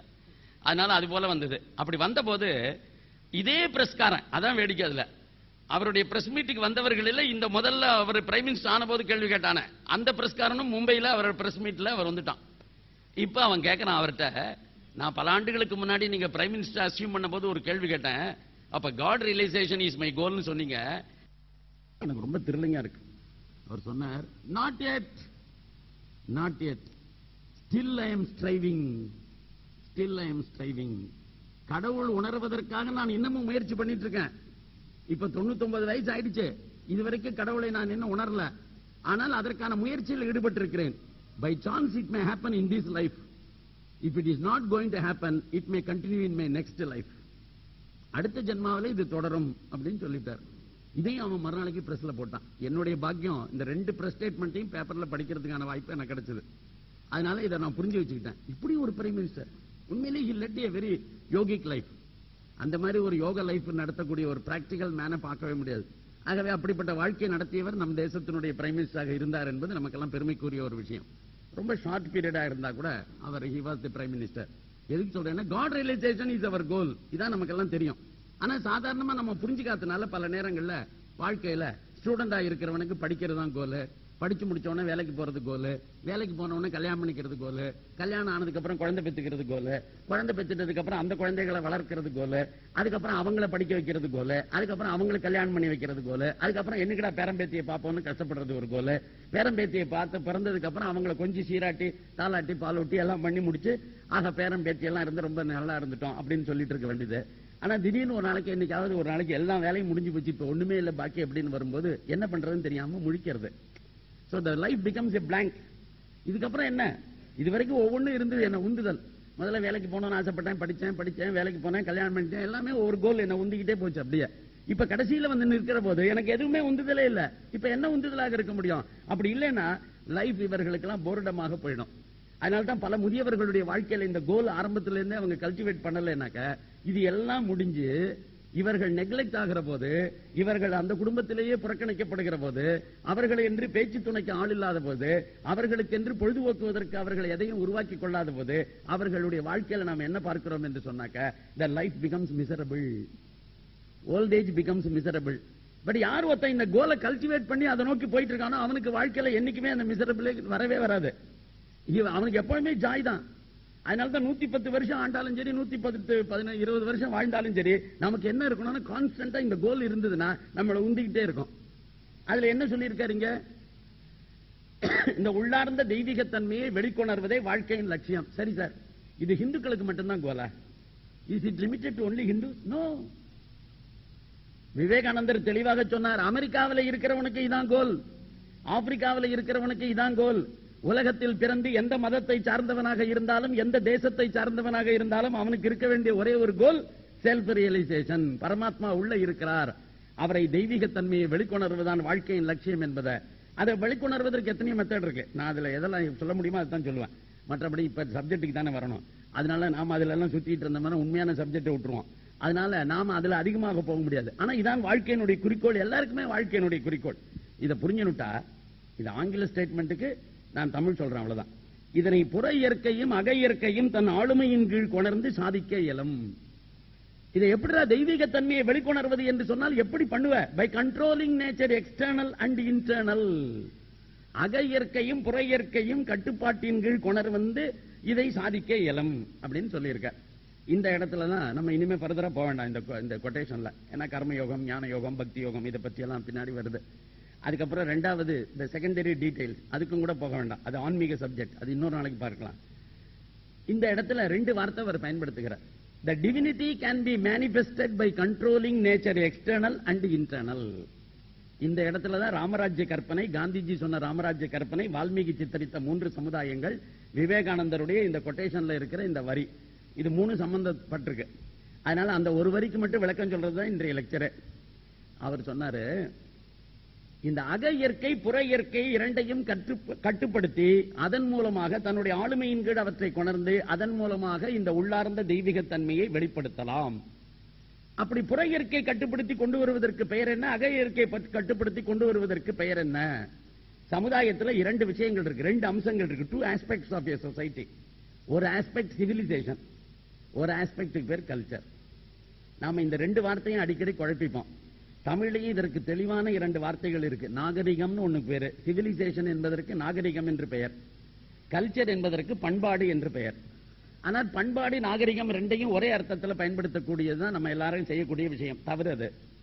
உண்மையிலே இந்த இடத்துல by controlling nature external whatever is achieved in a society is called civilization. By controlling nature internal whatever is achieved is called culture. இதான் புரிஞ்சுக்கணும். ஒரு சமுதாயத்திற்கு 2 ஆஸ்பெக்ட்ஸ் இருக்கு. அந்த இரண்டு அம்சங்களில் ஒன்று நாகரிகம், இன்னொன்று பண்பாடு. இந்த நாகரிகம் என்பது எப்படி அடையப்பெறுகிறது என்று சொன்னால், புற இயற்கையை கட்டுப்படுத்துவதன் மூலமாக எது சாதிக்கப்படுகிறதோ அதற்கு பெயர் நாகரிகம். அக இயற்கையை கட்டுப்படுத்துவதன் மூலமாக எது சாதிக்கப்படுகிறதோ அதற்கு பெயர் பண்பாடு. ஆகவே இந்த ரெண்டுமே இருக்கணும் ஒரு சமுதாயத்தில், ரெண்டு இணைஞ்சு போகணும். ஆனால் அப்படி இரண்டு இணைஞ்சு போக முடியலன்னா எதற்கு முன்னுரிமை கொடுக்க வேண்டும் என்பதை பொறுத்துத்தான் ஒரு தேசத்தினுடைய மக்கள், ஒரு தேசத்தினுடைய ராஜ்யம், ஒரு தேசத்தினுடைய ராஜா சரியான பாதையில் போகிறானா இல்லையா என்பது முடிவாகும். இந்த வால்மீகி 3 சமுதாயங்களை சித்தரித்து காட்டினார். இப்ப சிவிலைசேஷன், நாகரிகம் அப்படின்னு சொன்னா என்ன அர்த்தம்? எங்க தாத்தாவுக்கு தாத்தா, அதுக்கும் தாத்தா, அவர்களெல்லாம் ஒரு சாதாரண மண் குடிசையில, மண்ணால் எழுப்பப்பட்ட சுவர்கள் எழுப்பப்பட்ட ஒரு சாதாரண குடிசையில பனை ஓலை வைந்து, தென்னை ஓலை வைந்து அவர்கள் அந்த வீட்டில் வாழ்ந்தார்கள். இன்றைக்கு நான் மொசைக் ஃப்ளோர்ல இருக்கேன், மார்பிள் ஃப்ளோரிங்ல இருக்கேன், கான்கிரீட் கவரிங்ல இருக்கேன். அவர்கள் பவுண்டேஷன் போட்டு வீடு கட்டினார்கள். இன்றைக்கு எனக்கு பவுண்டேஷனே தேவையில்லை என்று சொல்லக்கூடிய அளவுக்கு இன்றைக்கு டெக்னாலஜி வளர்ந்து விட்டது. அதனால எல்லா சுவர்களுக்கும் பவுண்டேஷன் போட வேண்டியில்லை, பில்லர் பவுண்டேஷனே வந்துருச்சு. எத்தனையோ மாற்றங்கள் எல்லாம் வந்துருச்சு. இந்த எல்லா விதத்திலும் நாம் ஏற்படுத்தி இருக்கிற மாற்றங்கள் எல்லாமே நாகரிகம், மறந்துடக்கூடாது. நாகரிகம். எங்க தாத்தாவுக்கு தாத்தா எப்படி மண் வீட்டில் இருந்தாரோ நானும் அப்படித்தான் மண் குடிசையிலே இருப்பேன் அப்படின்னு ஒரு சமுதாயம் சொல்லிச்சுன்னா அந்த சமுதாயம் முன்னேற தெரியாத சமுதாயம், முன்னேறுவதற்கு முயற்சிக்காத ஒரு சமுதாயம். சோ காலத்துல என்ன செய்யணும்னா, எங்க தாத்தாவுக்கு தாத்தா அப்படித்தான் இருந்தாரான்னு நீங்க அப்படி உடனே முடிவுக்கு வந்துடாதீங்க. நம்ம தேசம் அப்படி இல்ல. உலகத்தில் இருக்கக்கூடிய மற்ற நாட்டுக்காரன் எல்லாருக்கும் இன்ஜினியரிங்கே தெரியாத பொழுது, டெக்னாலஜியே தெரியாத போது, சயின்ஸே தெரியாத போது, இந்த சயின்ஸ்ல, இந்த டெக்னாலஜில, இந்த இன்ஜினியரிங்லயே மிகப்பெரிய அச்சீவ்மெண்ட்ஸ் பண்ணினவர்கள் நாம. இன்னைக்கு என்ன சிங்கிள் பில்லர் பவுண்டேஷன் நாம பார்க்கிறோம். ஆனால் இந்த சிங்கிள் பில்லர் பவுண்டேஷன் பரீட்சித்துக்கு சாபம் வந்தது. பரீட்சித் மகாராஜாவுக்கு சாபம் போடப்பட்டது. பாம்புனால சாவு 7 நாளைக்குள்ளன்றான்.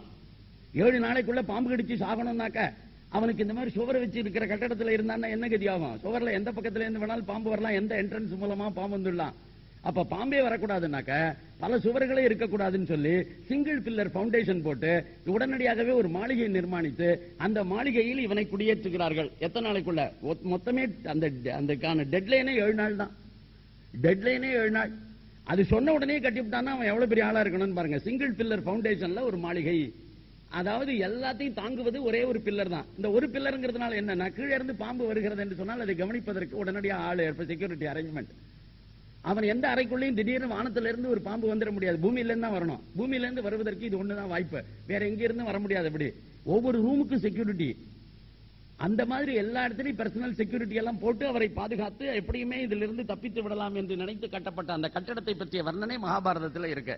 அதனால இந்த சிங்கிள் பில்லர் பவுண்டேஷன் போட்டு ஒரு கட்டடம் கட்ட முடியுங்கிறது அத்தனை 1000 ஆண்டுகளுக்கு முன்னாடி நாம பார்த்திருக்கிறோம். அது மட்டும் இல்ல, போட், மெக்கனைஸ்டு போட் சர்வீஸ். அந்த அரக்கு மாளிகைக்கு தீ வைத்து பாண்டவர்கள் தப்பித்து செல்கிற போது அவர்களுக்கு விதுரர் ஒரு இண்டிகேஷன் கொடுக்கிறார். நீங்க பூமியில சுரங்க பாதையில இவ்வளவு தூரம் போவீர்கள் என்று சொல்லி. சுரங்க பாதை இன்னைக்கு சப்வேங்கிறான் பாருங்க. இங்க இருந்து ஒரு கொஞ்ச தூரத்துக்கு தான் நமக்கு சப்வேய. ஆனா இந்த நாட்டில் எத்தனை பெரிய சப்வே இருந்திருக்குன்னா, பிரகதீஸ்வரர் கோவிலுக்கும் தஞ்சாவூர் அரண்மனைக்கும் இங்க சப்வே இருந்திருக்கு. அவர் மெயின் ரோட்ல நடக்க வேண்டிய அவசியமே இல்லை. ராஜாவுக்கு திடீர்னு பிரகதீஸ்வரர் கோயிலுக்கு போகணும்னு ஆசை வந்துச்சுன்னா அரண்மனையில இருந்து இறங்கி நடந்து 1 கிலோமீட்டர் 2 கிலோமீட்டருக்கு சப்வேல போயிடுவார் அவர். சோ சப்வே என்பது நீ நினைக்கிறது போல ஒரு சின்ன எலிவள மாதிரி சுரண்ட அந்த சுரங்கத்துக்கு பேர் இல்ல. ஒரு பெரிய ரோடே பூமிக்கு அடியில போட்டு ஒரு குறிப்பிட்ட ஏரியாவை ரீச் பண்ற அளவுக்கு அது பண்ணி கொடுத்தான். அதுல போயிட்டார்கள். போயினோன்னு ஒரு ஃபாரஸ்ட் ஏரியாவில் போய் ரீச் பண்ணார்கள். அந்த ஃபாரஸ்ட்ல கொஞ்ச தூரம் நடந்து போனீங்கன்னா அந்த பக்கத்துல ரிவர் ஒன்னு ஓடுகிறது. அந்த ரிவர்ல உனக்காக ஒரு போட்டு காத்திருக்கும். அந்த போட்ல நீங்க போயிடுங்க. தர்மபுத்திரருக்கு இண்டிகேஷன் கொடுத்திருந்தார் விதுரர். அதன்படி தர்மபுத்திரர் தன்னுடைய சகோதரர்கள் தாயோடு கூட அந்த போட்ல ஏறி போனார். அந்த போட்ல போகிற போது it is a mechanised boat அப்படிங்கிற வார்த்தை அதுல இருக்கு. யாரோ ரோ பண்ணல, துடுப்பு போட்டு வலிக்கிற போட் இல்ல. உலகத்தினுடைய எந்த நாட்டிலையும் போட்டுங்கிற கற்பனையே இல்லாத காலத்துல இந்த தேசத்துல அப்படி ஒரு போட்டில் இவர்கள் போனார்கள் என்பதற்கான வரலாறு நம்ம ஊர்ல மகாபாரதத்துல இருக்கு. அதனால நம்மளை பொறுத்த வரைக்கும் இதெல்லாம் ரொம்ப முன்னாடி அச்சீவ் பண்ணிட்டோம். ஆனால் இருந்தாலும் பெரும்பான்மையான மக்களுக்கு அது ரீச் ஆகல. பெரும்பான்மையான மக்களுடைய வாழ்க்கையில அது பொதுவாக நமக்கு அந்த அளவுக்கு science and technology did not become so cheap or something like that. அதனால வீடுகள் பெரும்பாலும் அது மட்டும் இல்ல, எளிமையா எதுக்கு இதுல போய் பணங்காசை போடணுங்கிற எண்ணமும் கூட ஒரு விதத்துல நம்ம முன்னோர்கள் எல்லாம் ஒரு எளிமையான ஒரு வீட்டை கட்டி கொள்ள சொல்லிட்டு அதுல மண் வீடு கட்டுறதுலயும் சில அவர்களுக்கு அதுல சாதகங்கள் இருந்தது. அதனால தென்னங்குறை வேயறதுலயும் ஒரு சாதகமான சூழ்நிலை இருந்துச்சு. அதனால வெப்பத்தட்ப நிலைகளுக்கெல்லாம் உட்பட்டதாக அந்த வீடு இருக்குங்கிற காரணத்தினால எளிமையான வீடு அப்படி கட்டினார்கள். ஆனா இன்னைக்கு சயின்ஸ் வளர்ந்துருச்சு, டெக்னாலஜி வளர்ந்துருச்சு, நாம அதுல வந்துட்டோம். அன்னைக்கு மாட்டு வண்டியில போனோம், இன்னைக்கு மாட்டு வண்டி குதிரை வண்டியிலேயே போயிட்டு இருக்கணுங்கிற அவசியம் கிடையாது. அதனால இன்னைக்கு கார் வந்துருச்சு, அதுல எவ்வளவு டெக்னாலஜி அட்வான்ஸ் ஆயிடுச்சு. நாளைக்கு ஒரு காலத்துல சோலார் எனர்ஜிலேயே ஓடக்கூடிய கார்கள் வரும், அதுவும் வரக்கூடிய காலகட்டம் நெருங்கி கொண்டு இருக்கிறது. அதனால இந்த எல்லா விதமான முன்னேற்றங்களுக்கும் பெயர் என்னவென்று சொன்னால் நாகரிகம். இது எது எப்படி அச்சீவ் பண்ணுகிறது? பை கண்ட்ரோலிங் நேச்சர் எக்ஸ்டர்னல், புற இயற்கையை கட்டுப்படுத்துதல். புற இயற்கையை கட்டுப்படுத்தி வாழ்க்கையில் எதை அடைகிறோமோ அதற்கு பெயர் விஞ்ஞான முன்னேற்றம். அக இயற்கையை கட்டுப்படுத்தி வாழ்க்கையில் எந்த முன்னேற்றத்தை சாதிக்கிறோமோ அதற்கு பெயர் மெய்ஞான முன்னேற்றம். இதை தெளிவா புரிஞ்சுக்கணும். மெய்ஞானத்திற்கு விஞ்ஞானத்திற்கு இடையில என்ன விஷயம்னு கேட்டீங்கன்னா, ஒருத்தன் கேள்வி கேட்டான், விஞ்ஞான வளர்ச்சியில் மெய்ஞானம் அவசியமா, விஞ்ஞானம் மெய்ஞானத்திற்கு இடையூறாக இருக்குமா? அதுதான் இந்த ராமராஜ்ய கான்செப்ட் நான் சொன்னேன். இந்த விஞ்ஞானம் மெய்ஞானத்துக்கு இடையூறாக இருக்கக்கூடாது என்பதுதான் ராமராஜ்ய கான்செப்ட். விஞ்ஞானம் மெய்ஞானத்துக்கு இடையூறு பண்ணுவதற்கு வாய்ப்பில்லை. By controlling nature external whatever is achieved is called science and technology. By controlling nature internal whatever is achieved is called spirituality. இந்த ரெண்டுக்கும் இடையில எங்கிருந்து பேதம் வரப்போகிறது, எங்கிருந்து மோதல் வரப்போகிறது? இது இரண்டு பாதைகள், ரெண்டிலையும் மனுஷன் முன்னேறணும். அதனால by controlling nature external whatever is achieved, அது சிவிலைசேஷன், நாகரிகம் அப்படிங்கிற பேரு. அது காலத்துக்கு காலம் மாறும், காலத்துக்கு காலம் வளர்ந்து கொண்டே போகும். இது ஒரு பக்கத்துல. அந்த மண்குடிசையில வாழ்ந்த எங்க தாத்தா எப்பேற்பட்ட பண்புள்ள மனிதராக வாழ்ந்தார் என்பது அவர் அக இயற்கையை கட்டுப்படுத்தி எப்படிப்பட்ட ஒரு நல்ல வாழ்க்கையை நடத்தினார் என்பதை வைத்திருக்கிறது. அதே வாழ்க்கையை நானும் வாழலாம் இந்த மொசைக் புளோர்ல. ஆனால் மொசைக் புளோர் மட்டும் வளர்ந்து மண் வீடு மொசைக் புளோர் ஆயிடுச்சு.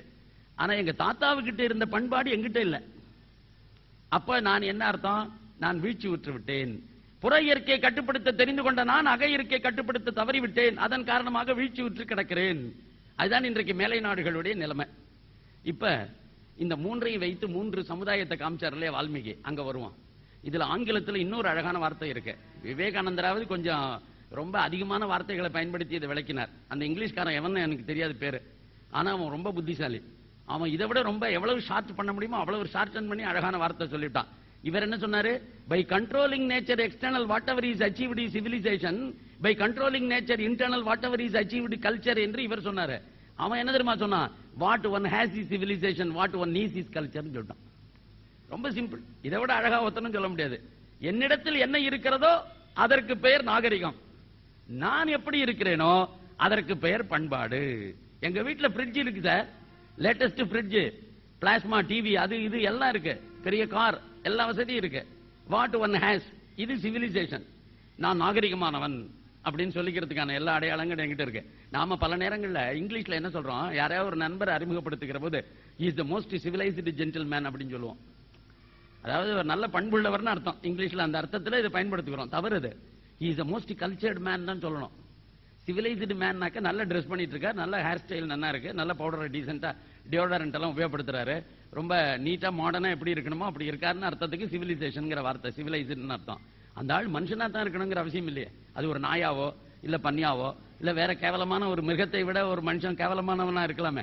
ஆனா ஒரு சாதாரண கதர் சட்டை போட்டுட்டு இருக்காரு, கிராமத்தாளு, தலையை வார தெரியல, என்னமோ அப்படியே எழுந்து வந்துட்டாரு. ஒன்னும் பெரிய அளவில் அவர்கிட்ட மாற்றம், அவர் பார்த்தாக்க ஒரு பெரிய ஆளு அப்படி நகரத்து ஆளுங்கிற மதிப்பு எனக்கு வரல.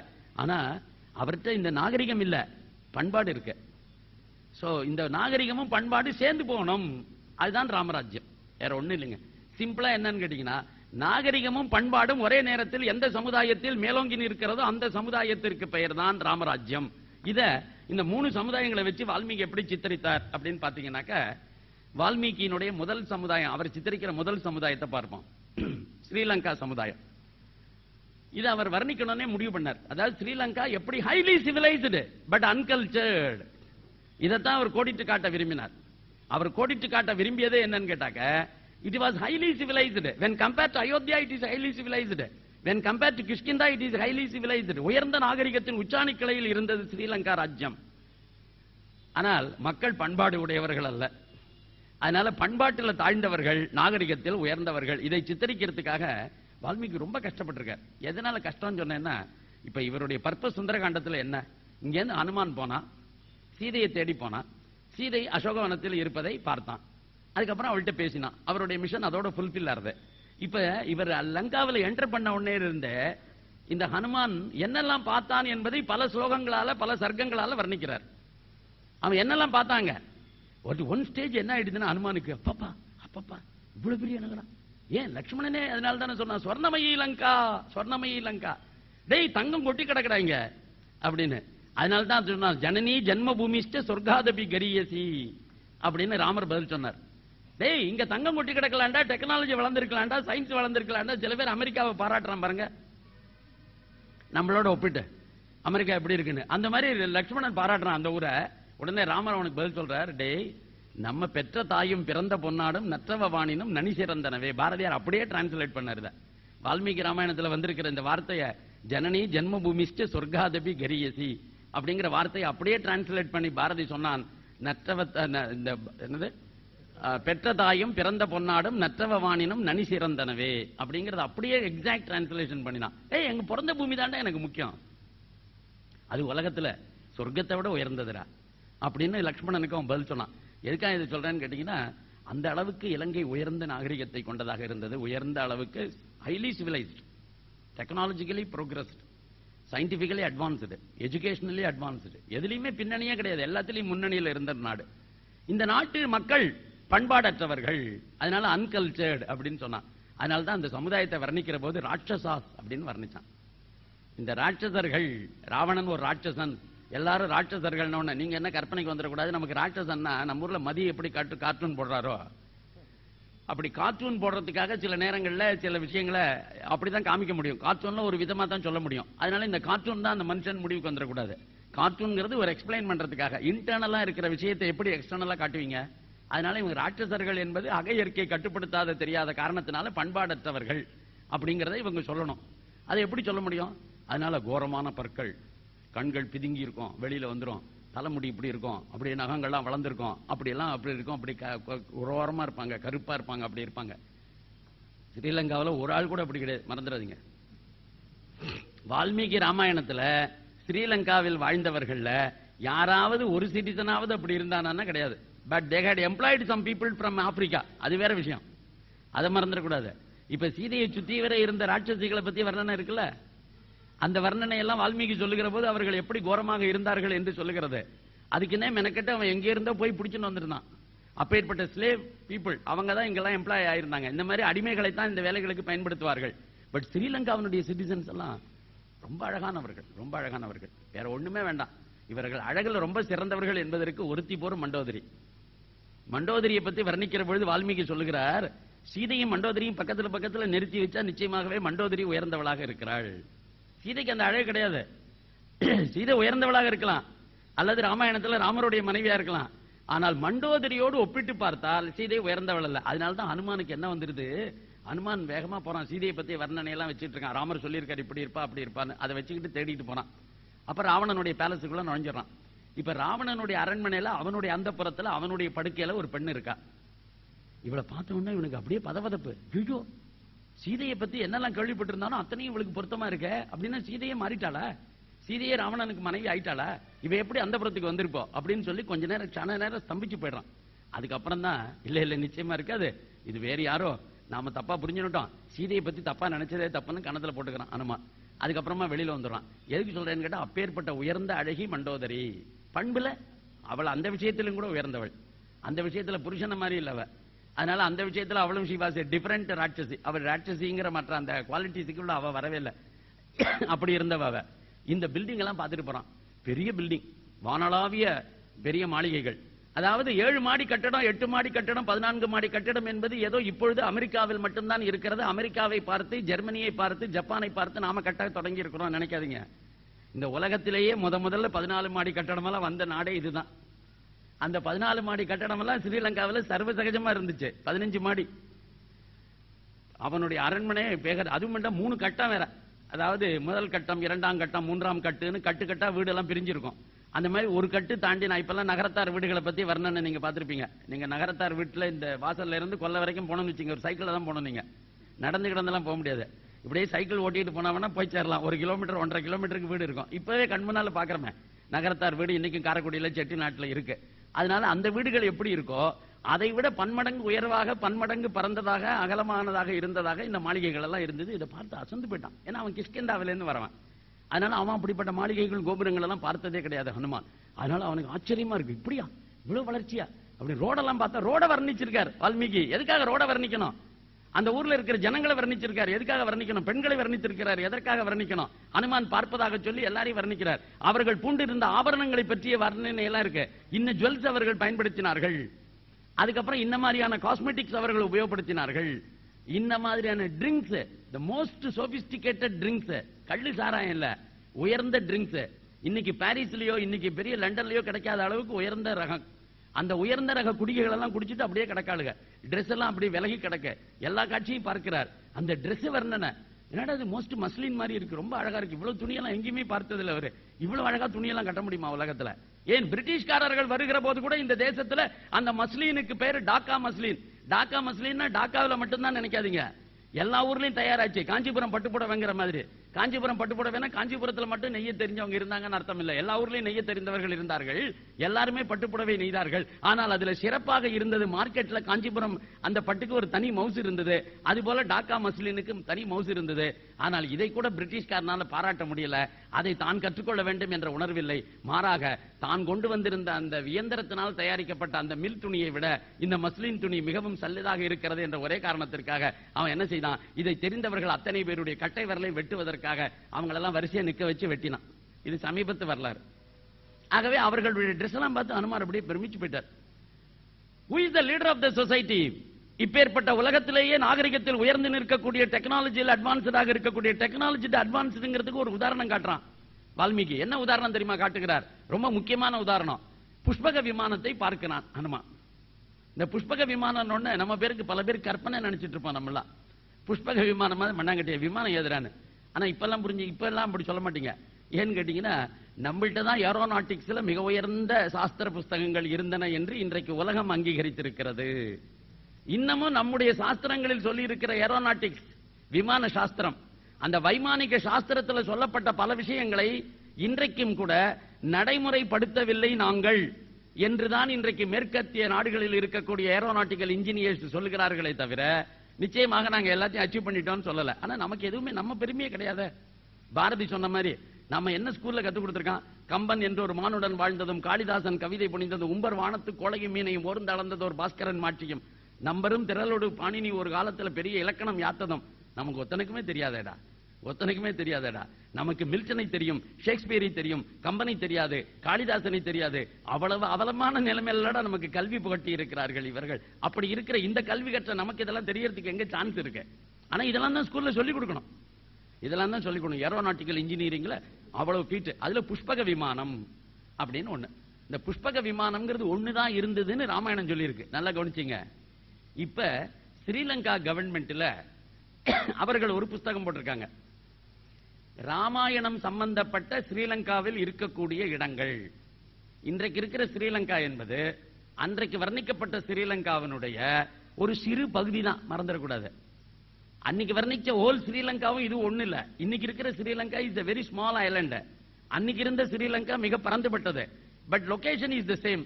a part of that Sri Lanka is still surviving. அதுதான் இன்றைக்கு இருக்கிற ஸ்ரீலங்கா. அப்பேற்பட்ட அந்த ஸ்ரீலங்காவிலேயே அவர்கள் என்ன பண்ணியிருக்காங்க, காலங்காலமா அந்த ஊர் ஜனங்கள் எதெல்லாம் வர்ணிச்சிருக்காங்களோ அது ராவணனோட என்ன சம்பந்தப்பட்டிருக்குன்னு பார்த்து ஒரு புக்கு போட்டிருக்காங்க. அந்த புக்ல இந்த புஷ்பக விமானம் தவிர மயூர விமானம் ஒன்று ராவணனிடத்துல இருந்ததுன்னு தகவல் கொடுத்திருக்காங்க. இப்ப இந்த புஷ்பக விமானத்துக்கு மயூர விமானத்துக்கு என்ன வித்தியாசம்னா, ஒரு மயில் போன்ற டிசைன் பண்ணப்பட்டது மயூர விமானம், ஒரு புஷ்பம் மலர்ந்திருப்பது போன்று டிசைன் பண்ணப்பட்டது புஷ்பக விமானம். இதுக்கு ஏன் புஷ்பக விமானம்னு பேருனாக்க, the whole விமானம் எப்படி கன்ஸ்ட்ரக்ட் பண்ணிருக்கான்னு கேட்டா, ஒரு மலர் இப்படி மலர்ந்திருக்கு, அந்த மலர்ந்த மலருடைய அடையாளத்தில் அப்படியே இருக்கிறது. இதுல எத்தனை பேர் போலாம்? few thousand people can travel at a time. hundreds இல்ல, thousands. இப்ப நமக்கு என்ன தோணும்? அதெல்லாம் பைத்தியக்காரங்க, எவங்க 1000 பேராவது போறதா? ஏன்னு கேட்டா, the technology we have lost. அந்த ஏரோநாட்டிக்கல் இன்ஜினியரிங்ல எப்படி பண்ணினாங்கிறது நமக்கு தெரியாது. புத்தகம் இருக்கு, நமக்கு பண்றதுக்கு டெக்னாலஜி பிராக்டிகல் அப்ளிகேஷனுக்கு தெரியாது. ஏன் தெரியாது?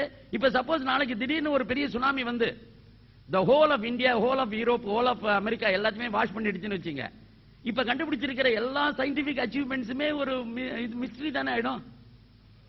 இது யாராவது நம்புவாங்களா? எதிர்காலத்தில் புதிய சமுதாயமே உருவாகுது, புதிய ஜனங்களே வருகிறார்கள், புதிய மக்கள் தொகை வருகிறது, அந்த மக்கள் வளர்கிறார்கள். அப்ப ஒரு காலத்துல அமெரிக்காவில் இப்படி இருந்து சார், நாங்க போய் சந்திராயனை விட்டோம், அதை போய் அங்க நின்னுது அப்படின்னாக்க, என்னடா கதை விடுறீங்க, என்னடா கதை விடுறீங்க? சந்திராயனா போச்சான், நாங்களே இப்பதான் ஆரம்பத்துல இருந்து ஆரம்பிச்சிருக்கோம். இப்பதான் வீடு கட்டுறது எப்படின்னு கத்துட்டு இருக்கோம். நீ என்னமோ சந்திராயன்ல போய் உட்காந்துனே அங்க போய் உட்காந்துனே ஏன் போய் சொல்றீங்களே அப்படின்னு ஏன் கேட்பான்னா, அட் ஏ டைம் ஒரு நேரத்தில் இந்த உலகம் முழுக்க அழிஞ்சிருச்சுன்னா எல்லாம் தானே சேர்ந்து அழியும். எல்லா கம்ப்யூட்டரும் போயிடும், எல்லா டெக்னாலஜியும் போயிடும், எல்லா சயின்டிஸ்டும் போடுவான். அதுக்கப்புறம் என்ன இருக்கும் அங்க அடுத்த தலைமுறைக்கு கொடுக்கறதுக்கு? அப்படி எத்தனையோ முறை நிகழ்ந்திருக்கலாம் அல்லவா? அப்படி திரேதாயுகத்தில் நடந்த அந்த சம்பவம் இன்றைய தினம் நமக்கு 28வது சதுர்யுகத்தில் கலியுகத்தில் உட்கார்ந்து கொண்டு அது தெரிய வேண்டும் என்கின்ற அவசியம் இல்லை. ஆனா அதுக்காக பொய் அப்படின்னு சொல்லக்கூடாது. ஏன் பொய் சொல்லக்கூடாதுன்னா, இது பொய் சொல்லி அவனுக்கு என்ன லாபம்? இப்ப வால்மீகிக்கு புஷ்ப விமானத்தை வர்ணிச்சு எவனா பணம் கொடுக்க போறானா? சார் அமெரிக்காவில இருந்து பணம் வாங்கினார் சார், அதுக்காக தான் இப்படி எழுதினாரு அப்படின்னு சொல்றதுக்கு. இல்ல ராமபிரான் கொடுத்தார், ராவணன் கிட்ட கையூட்டு வாங்கினாரு, ராவணன் புஷ்ப விமானம் வச்சிருந்தான்னு எழுதுற, நீ மட்டுக்கு எனக்கு கொஞ்சம் பணம் கொடுறான்னாரு, அதுக்காக ராவணன் கொஞ்சம் சைட்ல பணம் தள்ளி விட்டான். அந்த பணத்துக்காக தான் இதெல்லாம் நம்ம காலத்துல நடக்குது. அந்த காலத்துல அதெல்லாம் இல்லையே, அவருக்கு அது நோக்கம் இல்லையே. அப்படி இருக்கிற போது நிச்சயமாகவே அவர் எழுதி இருக்கிறார் புஷ்ப விமானம் ஒண்ணு இருக்குன்னாக்க நிச்சயமா இருந்ததை தான் வர்ணிச்சிருப்பார், இல்லாத வர்ணிக்க வேண்டிய அவசியம் இல்ல. அவர் வர்ணிக்காத விஷயத்தை கூட இன்னைக்கு இருந்திருக்குங்கிறான். சரி, எப்படி இருந்திருக்குங்கிறான்னு சொன்னீங்கன்னா, ஒரு பிரிட்டிஷ் ஹோட்டல் ஒண்ணு இருக்கான். இதெல்லாம் வெறுமன புஸ்தகமா எழுதினா போறாது, எங்கிட்ட அந்த புஸ்தகம் இருக்கு. அது பை சான்ஸ் இங்க கொண்டு வரல. நான் ராமாயண லெக்சருக்கு அந்த புத்தகத்தை தூக்கிட்டு போயிடுற வழக்கம். அந்த ராவணன் பத்தி வருகிற போது இதெல்லாம் காமிக்கிற வழக்கம், அந்த படத்தெல்லாம் இதை பாருங்கன்னு சொல்லிட்டு. அதாவது அந்த ஹோட்டல்ல ஒரு மோட்டிவ் போட்டிருக்கான். அந்த ஹோட்டல் வாசல்ல பெரிய இன்னைக்கு இருக்கு ஸ்ரீலங்காவில் அந்த ஹோட்டல். அந்த ஹோட்டல்ல மோட்டிவ் ஒண்ணு, அந்த இலட்சியம் மாதிரி அங்க ஒரு சின்னம், லட்சிய சின்னம் ஒண்ணு போட்டிருக்கான்.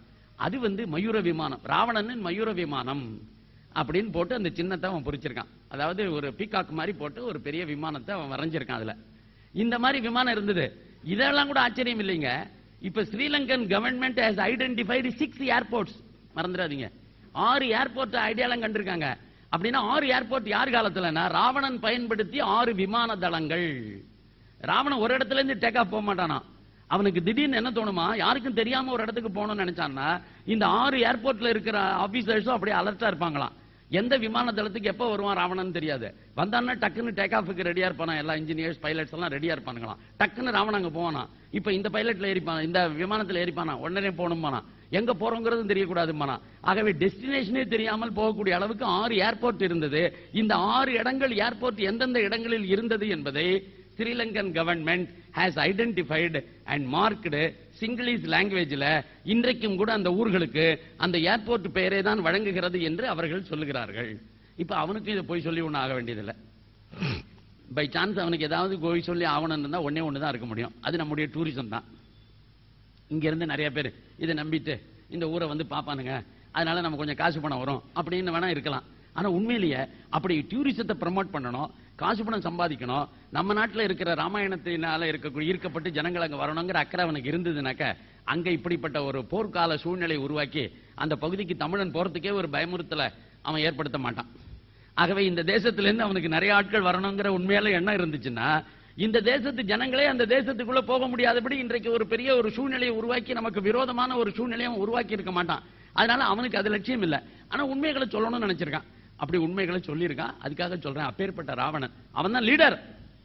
எப்பேற்பட்டவன், புற இயற்கையை கட்டுப்படுத்தி தன்னுடைய ஆளுமையின் கீழ் வைத்திருந்தவன், புற இயற்கையை கட்டுப்படுத்துவதில் எப்பேற்பட்ட வல்லவன் என்று சொல்வதற்காக வால்மீகி சொல்லக்கூடிய இன்னொரு வார்த்தை என்ன தெரியுமா? இவன் நினைச்சான்னாக்க அமாவாசை இன்னைக்கு பௌர்ணமி ஆகும், பௌர்ணமி இன்னைக்கு அமாவாசை வரும். திடீர்னு அவனுக்கு ஆசை வந்துருச்சு, இன்னைக்கு என்னடா திடீ அமாவாசைங்க, இருட்டுங்க எங்க பார்த்தாலும், இன்னொன்னு சந்திரனை நான் சொன்னேன்னு சொல்லு, ஒதுக்கி சொல்லு, இன்னைக்கு பூரண சந்திரன் வரணும்னு சொல்லு, ராவணன் ஆணையிட்டு இருக்கிறான் வர சொல் அப்படின்னா பயந்து நடுங்கிட்டு சந்திரன் வந்து ஒளி வீசுவானாம். மறந்துடாதீங்க, அது அவனுடைய கண்ட்ரோல் ஓவர் த பிளானட். சந்திரன், சூரியன் திடீர்னு அவனுக்கு ரொம்ப ஹீட்டா இருக்குங்க, நோ நோ நோ இவ்வளவு ஹீட்டு தாங்காது, கொஞ்சம் லைட்டா வார்ம் பண்ண சொல்லு, அவன் அதெல்லாம் கொஞ்சம் ரெடியூஸ் பண்ணிக்க சொல்லு அப்படின்ற அவனே ரெடியூஸ் பண்ணிப்பான். அவன் மேகங்கள் சூழணும் அப்படின்னா மேகங்கள் சூழும், மழை பெய்யணும்னா மழை பெய்யும், தூரல் தூரணும்னா தூரல் தூரும், இடி இடிக்கணும்னா இடி இடிக்கணும், எல்லாமே இவன் கண்ட்ரோல். ஏன் தேவர்களே இவன் கண்ட்ரோல் இருக்கிறார்கள், கிரகங்கள் இவன் கண்ட்ரோலில் இருக்கிறது.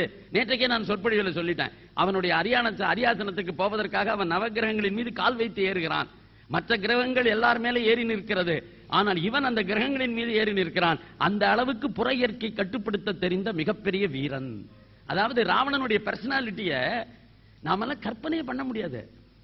பிசிக்கல் பர்சனாலிட்டி நான் சொல்றேன், ஹைலி டெவலப்டு சொசைட்டின்னு சொல்லுகிற போது மனிதனுடைய உருவம் கூட இருக்கு. மண்டோதரி மட்டுமா, கும்பகர்ணன் மட்டுமா, ஒரு இந்திரஜித் மட்டுமா, ஒரு விபீஷணன் மட்டுமா? ராவணனுடைய ஸ்டேச்சரை கண்டு ராமன் அப்படியே பெர்ப்ளெக்ஸ் ஆயிட்டான்.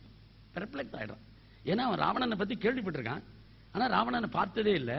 கடைசியா ஸ்ரீலங்காவுக்கு வரான், போர் முனையில ஒரு பெரிய இடத்துல நிற்கிறான். நிற்கிற போது எத்தாப்புல இருக்கிற அரண்மனை என்ற உபரிகையில ராவணன் இருக்கிறான். அந்த ராவணன் அதான் ராவணன் என்று காட்டுகிறார்கள். அதுக்குள்ள ஒரு சின்ன விஷயம் நடந்துருது. இந்த சுக்ரீவனுக்கு ஆத்திரம் தாங்காம ராவணன் மேல பாஞ்சிடுறான்.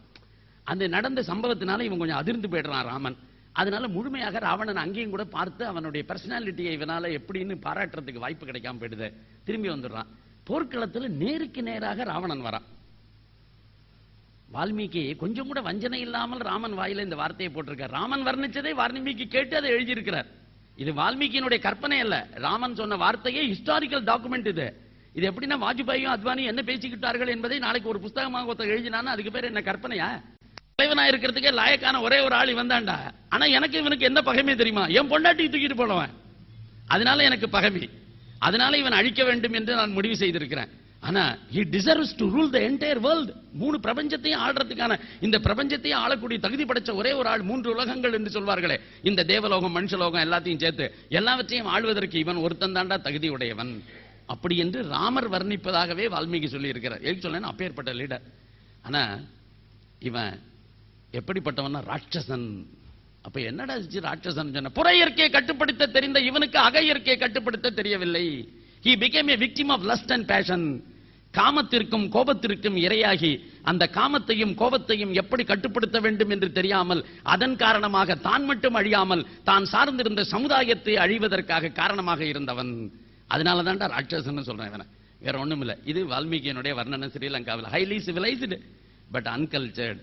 பிகாஸ் தேவர் அன்கல்ச்சர்ட். அக இயற்கையை கட்டுப்படுத்த தெரியாத ஒரே ஒரு காரணத்தினால எத்தனை தரம் மண்டோதரி சொல்றான், எத்தனை தரம் விபீஷணன் சொல்றான். எங்கேயாவது ஒரு இடத்துல அவனுக்கு அவமானம் வருகிறபடி விபீஷணன் பேசுகிறானா? இல்லையே.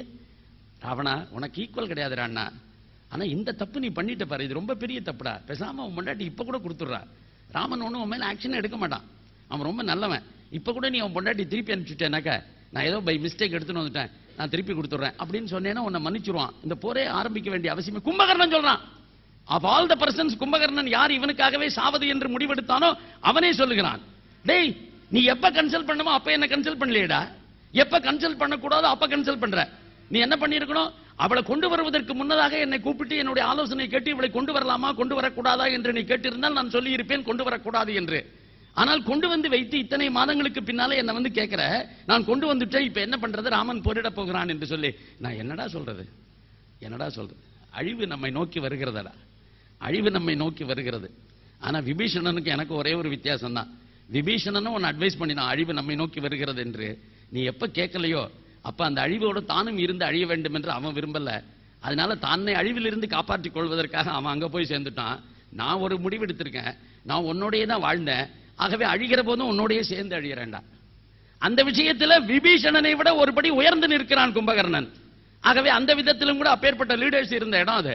ஆகவே ராவணன் அக இயற்கையை கட்டுப்படுத்த தெரியாத காரணத்தினால ராட்சசனானான், அழிவுக்கு காரணமானான். இது ஒரு பக்கம். கிஷ்கிந்தா அடுத்த சொசைட்டி. கிஷ்கிந்தா எப்படின்னு கேட்டீங்கன்னா அன்சிவிலைஸ்டு பட் கல்ச்சர்டு. நாகரிகமற்றவர்கள் பண்பாடு உடையவர்கள். இது எப்படி? நாகரிகம் அவர்களுக்கு தெரியாது, ஏன் காட்டுல வாழ்ந்தார்கள். அவர்களுடைய தோற்றம் எப்படி இருக்கிறது? வானரத்தினுடைய தோற்றம் போன்று இருக்கிறது. இவர்கள் வானரர்கள் அல்ல, மறந்துடாதீங்க. அனுமாரனோட குரங்குன்னு முடிவுக்கு வந்துடாதீங்க. இப்ப நம்ம ஊர்ல சில குரங்க பார்த்து அதுல அனுமான நீங்க பார்க்கலாம், ஆனா ஹனுமான குரங்கா பார்க்க கூடாது. எப்பொழுதுமே ஹனுமான் அது ஒரு குரங்கு தெய்வம் அப்படின்னு முடிவுக்கு வரக்கூடாது. ஹனுமார் என்பவர் உயர்ந்த ஒரு தெய்வம், உயர்ந்த ஒரு மனிதன். அவர் வானரத்தை போன்ற தோற்றமுடையவராக இருந்தார். வானரத்தில் ஹனுமானை பார்க்கலாம், ஏனென்றால் எல்லாவற்றிலும் இறைவனை பார்ப்பது நம்முடைய பண்பாடு, அதனால அதுல பார்க்கலாம். ஆனால் இவரையே ஒரு வானரமாக நாம பார்த்து விடக்கூடாது. சுக்ரீவன் அப்படிப்பட்ட ஒரு வானரன் அல்ல. என்ன ஒரு சாதாரண குரங்கு செய்யற வேலையை இவங்க தான் செஞ்சாங்க வால்மீகி ராமாயணம். அதுக்காக இவ்வளவு பெரிய விஷயத்தெல்லாம் வர்ணிச்சிருக்கு. வானரர்கள் என்பவர்கள் a certain species, created species. இது ஒரு தனி இனம், படைக்கப்பட்ட இனம், ராமாயணத்துக்காகவே படைக்கப்பட்ட இனம். ராமகாதை முடிந்தவுடன் அந்த இனம் அழிந்து போய் விடுகிறது. அதற்கப்புறம் அந்த இனம் வாழவில்லை, அந்த இனம் அதற்கு முன்னதாகவும் இல்லை. ஆகவே சில விசேஷ சக்திகளோடு கூட ராமனுக்கு துணை நிற்பதற்காகவே இறைவனால் படைக்கப்பட்ட ஒரு தனி இனம் தான் இந்த வானர இனம். அதுல என்ன 2-3 ஃபீச்சர்ஸ் ரெண்டுக்கும் ஒன்னா இருந்துச்சு. இந்த குரங்குக்கும் அதுக்கும் வால் இருந்துச்சு, அதனால இது வானரம் சொல்லலாம். அதே போல குரங்கு மூஞ்சி இருந்துச்சு, அதனால குரங்கு மூஞ்சி இருக்கிறவர்கள்லாம் குரங்குகள் அல்ல. அதனால நான் ஒரு போட்டோ வச்சிருக்கேன், நான் என்னுடைய ராமாயண லெக்சர்லாம் அதை கொண்டு போவேன். ஒரிசாவில் ஒரு பெண்ணு, இன்றைக்கு இருக்கிற ஒரு பெண்ணு, அவளை பார்த்தீங்கன்னா அப்படியே தாரா ருமை மாதிரி இருப்போம். மூஞ்சி அப்படியே ருமா மாதிரி தான் இருக்கும், சுக்ரீவன் பொண்டாட்டி மாதிரி தான் இருக்கும். ஆனா உடம்பு முழுக்க புடவை உடுத்தி நல்ல மாடர்ன் லேடி அவ. ஏன் அவளுடைய அப்பியரன்ஸ் அப்படி ஆயிடுச்சு, அதுக்கு யார் என்ன செய்ய முடியும்? அவளுடைய அப்பியரன்ஸ்ல குரங்கு ஃபேஸ் இருக்கு, அதுக்கு யார் என்ன செய்ய முடியும்? அதனால அவளை குரங்குன்னு சொல்லிட முடியுமா? அதுபோல அன்றைய தினம் குரங்கின் தோற்றப்பொலிவு இருந்தாலும் கூட இவர்கள் குரங்குகள் அல்ல, குரங்குக்கு இருந்த வால் இருந்தாலும் கூட இவர்கள் குரங்குகள் அல்ல, இவர்கள் வானரர்கள் என்று அழைக்கப்பட்டார்கள். அந்த வானரம் என்ற சொல்லுக்கு சமஸ்கிருதத்தில் பல அர்த்தம். ஒரு அர்த்தம் குரங்கு, அது குரங்கினத்தையும் குறிக்கிற வார்த்தை. இன்னொரு அர்த்தம் என்னவென்றால் இவர்கள் நரர்களும் அல்ல, இவர்கள் வேறு எந்த ஒரு உலகத்தை சேர்ந்தவர்களும் அல்ல, மனிதர்களில் மேம்பட்டவர்கள் வானரர்கள். இவர்கள் ஏன் மனிதர்களை விட மேம்பட்டவர்கள்? இவர்களுக்கு இருந்த சில சக்திகள் நமக்கு கிடையாது. இவங்க எங்க வேணாலும் நினைச்ச இடத்துக்கு போலாம், நினைச்ச உருவத்தை மேற்கொள்ளலாம். அப்பேற்பட்ட இவர்கள் வாழ்ந்த இடம் காடு. கிஷ்கிந்தா என்பது மலையும் மலை சார்ந்த இடமும் காடும் சேர்ந்த இடம்.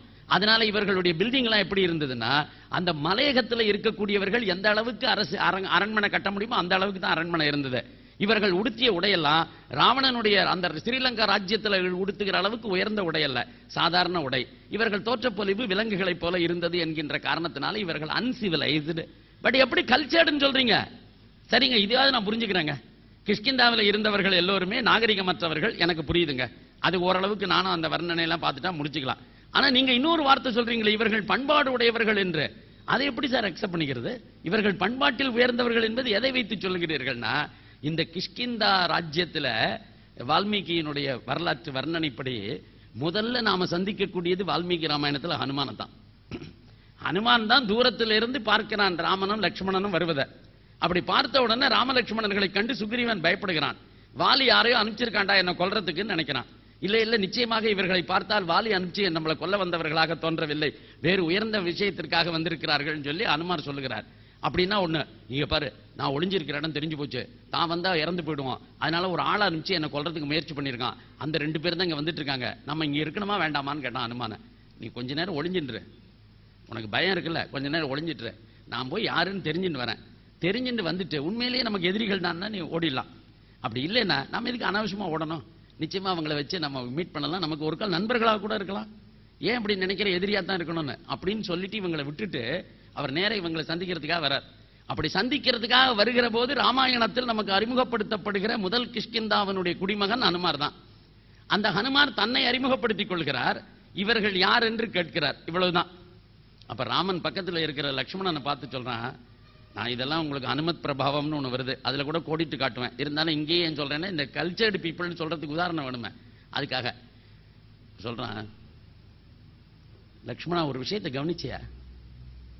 எல்லா மொழிகளையும் தெரிந்து வைத்திருக்கிற மிகப்பெரிய இலக்கண புலவன் கூட இப்படி வார்த்தைகளை தேர்ந்தெடுத்து பயன்படுத்த முடியாதுடா. இவன் என்ன பண்ணிருக்கான், தன்னை அறிமுகப்படுத்தி கொண்டா இவர்கள் யாருன்னு கேட்டான், வேற ஒண்ணுமே செய்யல இவன். இதுக்கு இவன் பயன்படுத்திய வார்த்தைகள் இருக்கிறது, chosen words, not even a single word can be replaced. வேற ஏதாவது இந்த வார்த்தைக்கு பதிலாக வேற ஒரு வார்த்தையை இவர் பயன்படுத்தி இருந்தால் இன்னும் நன்றாக இருக்கும் அப்படின்னு சொல்லும்படியாக ஒரு வார்த்தையை இவன் பயன்படுத்தியிருக்கானா? இல்லடா. இது யாரு தெரியுமா செய்ய முடியும்? எவனுக்கு ரிக்வேதம் தெரிஞ்சிருக்கோ, எவனுக்கு எஜுர்வேதம் தெரிஞ்சிருக்கோ, எவனுக்கு சாமவேதம் தெரிஞ்சிருக்கோ, எவனுக்கு அதர்வண வேதம் தெரிஞ்சிருக்கோ, இந்த 4 வேதங்களிலும் எவன் நிபுணனோ அவனால தான் இது பயன்படுத்த முடியும். என்ன சார் இது வேதத்துக்கும் இவன் வார்த்தையை பயன்படுத்துறதுக்கு என்ன சம்பந்தம்னு கேட்குறீங்களா?